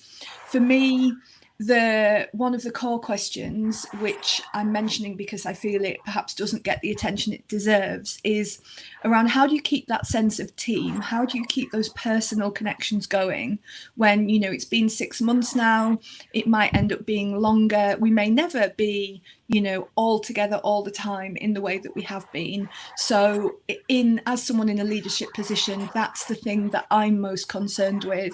And how can we keep that personal connection? How can we keep the sense of us as a team, as colleagues, of people who are working together, even when we are apart, and how technology can help us do this? So, for example, one of the things that my team and my leadership colleagues are doing is every week we record a video. It's ideal for me because I get to live out like my YouTube vlogger dreams, just like having a chat with everyone about what's been going on. It's less comfortable for some members of the team. They don't enjoy doing them so much. But how can we use technology, as well as doing the infrastructure and enabling us to do our job, to help us keep that sense of connection when we're not able to be together in person? Yeah, I think I completely agree with you there. And from my side, I'll kind of take it from a different angle. And I think this is the time now for you to build your business case. If you don't have an employee experience roles or function, this is the time to do it. This is where you prove employee experience directly impacts your customer experience, which directly impacts your shareholders. So this is that nugget there is what you need to be building on if you haven't already started to do that. Try and start small, build employee experience lenses into certain roles, into certain departments. If you've got an IT team that's quite prevalent in pushing out change, have they got employee advocates in there? Maybe start, getting people from HR to work closely. You can't boil the ocean with these things. You have to kind of start small. And even the principles of Agile, just those 12 principles of Agile around trusting your employees, getting small teams that release quickly, things like that, where a lot of legacy companies aren't doing that at the moment. So really those 3 areas: build your business case, start getting the advocacy and the employee lens on delivery, and then start to work in a more of an agile framework, I think are the 3 takeaways for me. Brilliant. Amazing. That was I couldn't have picked a better panel. This was really interesting. It's great for me, especially as someone who engages organizations, talk about technology, to hear this insight, and I'm hoping it's been really useful for the audience as well. So I think probably on that note, let's kind of wrap up there. And a big thanks to Tarek, Rebecca, and Ralph. Thanks for joining us today. I hope the rest of the sessions go well today. If you ever need any kind of conversations around how Google's doing EUC and how we can help organizations, and I'm sure there's contact details throughout the day, but feel free to add me on LinkedIn or whatever is comfortable for you. And with that, I'll hand back to Chris. Thank you very much, everyone. Bye. Bye. Bye.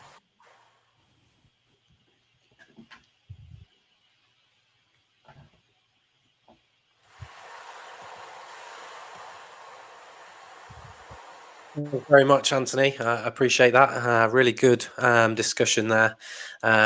Really good points raised, and I think you managed to dig pretty deep into the inner workings and digital workplaces there of our panelists. So a massive thank you to Tarek, a huge thank you to Rebecca and Ralph as well, and Anthony for moderating that. I think it was a really insightful conversation and plenty of key takeaways there for the audience. And, we could go on all day talking about some of those issues. I think it wrapped quite nicely on the issues of security and that hybrid kind of working space. Obviously, Ralph had mentioned that that Sweden have been pretty relaxed with it all, and they're still doing like 2 days in the office. And I think as we move into 2021, that's going to be the way of working, hybrid kind of approach to the workplace. And obviously that means we're going to have to do an event on it, whether that's a hybrid event or an in-person event. But certainly some very interesting points to be raised there. So thanks again for our panel. Really enjoyed that conversation. And as mentioned at the start of it, we will be editing this all down and sharing with all those in attendance. We're now going to move on to the final talk of the day, and that's going to be from Pritam Pabla, who's going to be sharing more on deploying Chrome devices to remote workers quickly. So this presentation is more looking at Chrome Enterprise's functionality and how that all works. So we'll finish on this, and then I'll come in after the presentation and give a bit of a wrap on the event, and also share some further details on the content and future events and things like that if you're interested. So I'm going to play the next presentation now.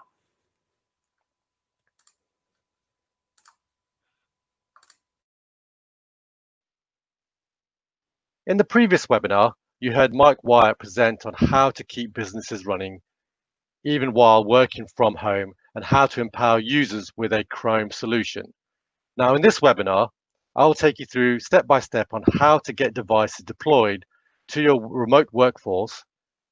Given this is a high-level overview, there is a remote worker toolkit that is linked to the resource section of the Chrome On Air, which will provide you with additional information.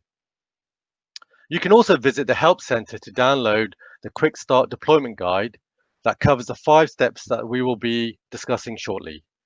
You'll be able to access the demo videos and also see helpful ISV and partner information. Before we dive into the core steps of deploying Chromebooks, I want to mention that we have a number of partners and resellers that provide white glove services. White glove services enable a simple, out-of-the-box experience where devices can be pre-enrolled to a domain of your choice, as well as being pre-configured before devices actually ship to its destination. Many enterprises opt for the white glove services as an added benefit to help streamline deployment on a global scale. Our partners also have additional advanced services that include proof of concept, pilots, application migration and modernization, identity services, and much, much more. Okay, let's dive in. There are 5 core steps to a successful Chrome Enterprise deployment. This includes making sure you have the right solutions to get started, signing up and verifying your domain, setting up users and deploying policies in the Google Admin Console, enrolling your devices, and finally distributing devices to your employees. I realize every use case and environment is different, but generally these steps should be applicable for your environment. Before getting started, it's important to ensure you have the right solution for your employees and their use case. A Chrome solution is broken into two main areas, hardware and the Chrome Enterprise Upgrade. From a hardware perspective, there are a variety of form factors from leading OEMs, including premium and 2-in-1 devices, which are available to enable you to equip the variety of use cases and give employees the hardware they need to be productive. The second part is to activate and unlock the business capabilities through Chrome Enterprise Upgrade, or also known as CEU. The Chrome Enterprise Upgrade can be procured in two different convenient ways. The first way is if you already have Chrome hardware. There are two ways to purchase the Chrome Enterprise Upgrade. If you have under 50 Chromebooks, you can utilize the self-service portal in the Google Admin Console. If you have over 50 Chromebooks or are planning to deploy more than 50 Chromebooks in the future, you can purchase through a reseller similar to the ones highlighted earlier in this presentation. The second way, and the most convenient way, is to purchase Chromebooks that already have the business capabilities already unlocked or bundled with the device, which is available from many other OEMs, such as Dell, HP, Acer, and others. This is often called a Chromebook Enterprise or CBE. After you have purchased your Chrome devices and Chrome Enterprise upgrades, or Chromebook Enterprise devices, the next step is to create an admin account to activate the Google Admin Console, which is your cloud-based device management portal. The Google Admin Console has over 200 security, user, and device policies, allowing you to manage the security posture of your Chrome device, operating system updates, permit applications, and much, much more. The first step is creating an admin account by visiting the URL displayed in this presentation. Sign up and you will receive an email on how to log in to access the Google Admin Console. The next step is verifying your domain, which ensures you are the owner of the domain for the Google Admin Console and the users you are managing. You'll be asked to supply some additional information in order to verify your domain. Let's take a look at the quick demo of this process.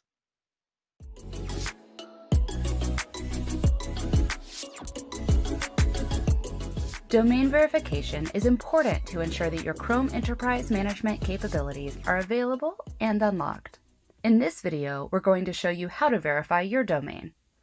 As you can see, the Chrome devices icon is grayed out. The next steps will unlock this tile.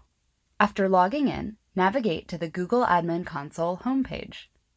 On the top left, you see Set up Admin Console. Click here to get started. Go ahead and select Click here. You're going to find lots of helpful information and even a video to get you going to help you verify your domain. Go ahead and click Next. Locate your DNS provider in the drop-down menu and unique instructions will appear based on your selection. In this case, the DNS provider was not listed and Other was selected. After selecting Other, a random string of text will be generated by the Google Admin Console. You or your DNS admin must paste this text string into your DNS provider's console as a new TXT record. This allows the Google Admin Console to link to the domain. Propagation could take 30 minutes to a few hours, depending on your DNS provider. Once the DNS entry has been propagated, click Verify. And that's it. You have now successfully verified your domain. It may take a few minutes or up to a half hour for all systems to sync. Navigate back into your admin console and click on Devices. Your Chrome Enterprise Management tile is now unlocked. After verifying your domain, you now have access to Google Support. You can access support on the homepage of the Google Admin Console by clicking on the question mark in the top right or through the support icon on the bottom right. To learn more, visit the Google Chrome Help Center.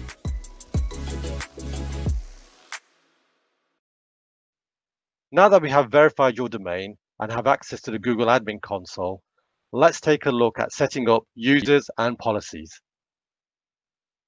As I mentioned earlier, there are over 200 device and user policies that are available, and these policies are configured in the Google Admin Console.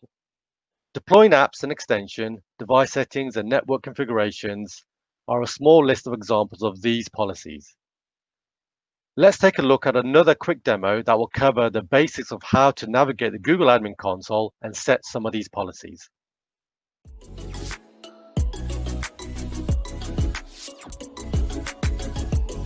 In this demo, you'll learn about navigating the Chrome Admin Console and features. Let's get started. First, select Devices to view the list of devices that you've enrolled into the domain. You can see details like when the device was enrolled or when the last policy sync occurred. Now, let's drill down into more device details. In this view, you can see information such as the version of Chrome OS that's installed. You can also see a list of the recent users who have logged into the device. At left, you can see a list of actions to take, like disabling the device. That's very useful if a device has been lost or stolen. The deprovision action removes enterprise policies from the device, which comes in handy if you're retiring a device from your fleet. When we go back to devices, we see there's a drop-down menu you can use to quickly switch between different sections of the admin console. The Apps and Extensions page lets administrators select apps that can be installed or blocked. The admin console supports many apps, including Chrome apps, extensions, Android apps, and progressive web apps. To add an app, hover over the plus symbol and choose one of the available options. You have the option of adding apps from the Chrome Web Store, Google Play, or Chrome app, or you can add them by extension ID or URL. Let's go ahead and choose the Chrome Web Store. Search for Slack, then choose the application. Here you see that you have the option to set an installation policy. This is commonly used to force install an app without requiring user interaction. The option to configure application settings is valuable for making sure apps are configured for end users after installation. If you navigate to Device Settings, you can see that the first option enforces re-enrollment if a device has been power washed or reset. This way, you can make sure that the device will be re-enrolled into your domain and that all policies will be enforced. Let's use the search option to find the update settings. Updates are automatically applied with Chrome OS. You have flexibility in how updates are deployed and applied. For example, you can pin a specific version or schedule a rollout plan. Let's navigate to the User and Browser setting. Use the search option to quickly navigate to SSO settings. You can configure Chrome OS to leverage a third-party identity provider. This lets you set up single sign-on and user provisioning. If we navigate to the network settings, you see that administrators can configure network settings such as Wi-Fi and VPN. For example, administrators can configure these settings to auto-connect to specific networks and also restrict which networks are allowed. To learn more, visit the Google Chrome Help Center.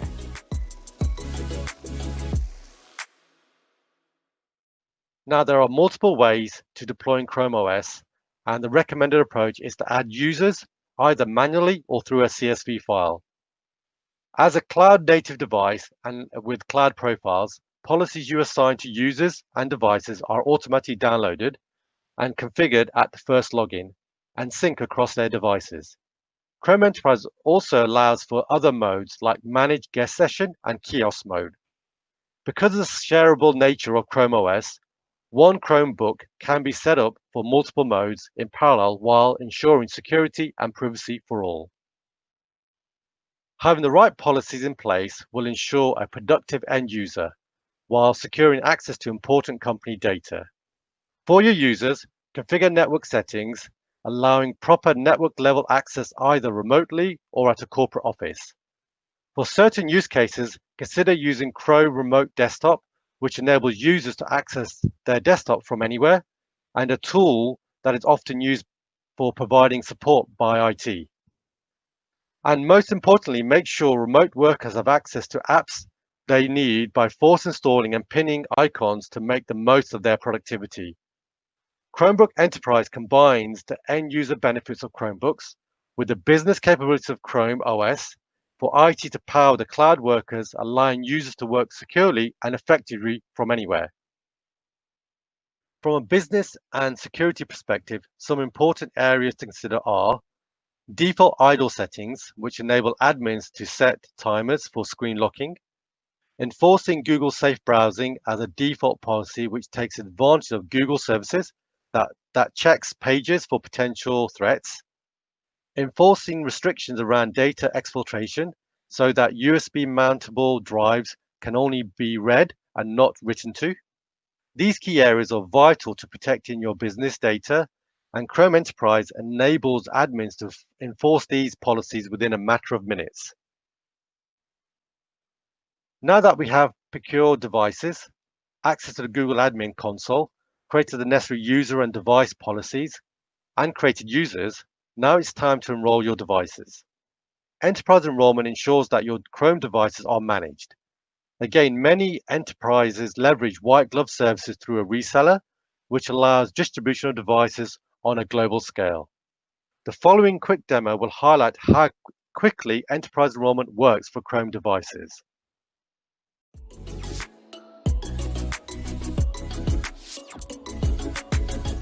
You can enroll devices quickly.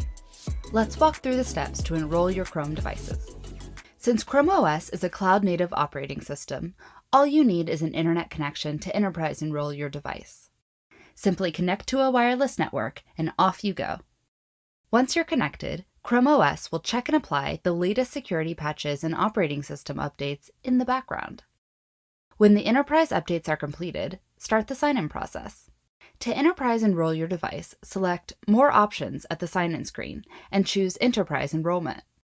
You can also press Ctrl-Alt-E to get to the enrollment screen. Log in with your admin account or a user account with enrollment permissions. And in a matter of seconds, your device is now Enterprise enrolled, unlocking Chrome Enterprise policies and management capabilities. You now have a managed device. The user is ready to sign in. You're all set. If you want to double check that your Chrome device was enrolled, you should see the count increase in our Chrome devices tile.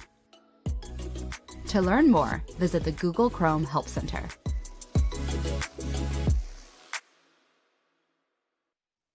Once Chrome devices are enterprise enrolled, you will have control and visibility of these devices.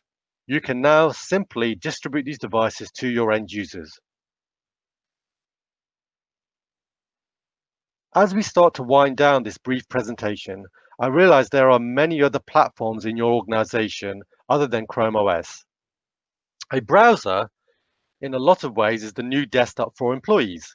Users everywhere are spending increasing amount of time in the browser accessing apps and systems which are core to their productivity.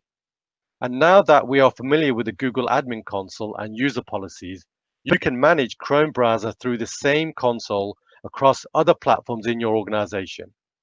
Chrome Browser Cloud Management, and also known as CBCM, is a free offering that provides extension management, user policies, and enterprise-grade security for your Chrome browser on other operating systems. So to recap, after following these 5 easy steps, you have enabled your cloud workforce to stay secure and productive from any location. For more information on Chrome Enterprise and to get started with deploying your Chrome devices, you should check out the Remote Worker Toolkit that is linked to the resource section of this webinar. It contains everything that was presented today. It has the Quick Start Deployment Guide and also links to our full deployment guide, which provide more technical information. It also includes information on partners like Citrix, VMware, and Cameo, with directions on how to get started. Information is also available on solutions from Neverware, which in the previous session, Mike shared more information on. With Neverware, you can convert an old PC or Mac device into a managed Chromium environment. Finally, if you need to get connected with a reseller team, you can contact our sales team for more information. So thank you for joining the Remote Worker How-To series on deploying Chrome devices for remote workers quickly. Have a great day, and thank you again.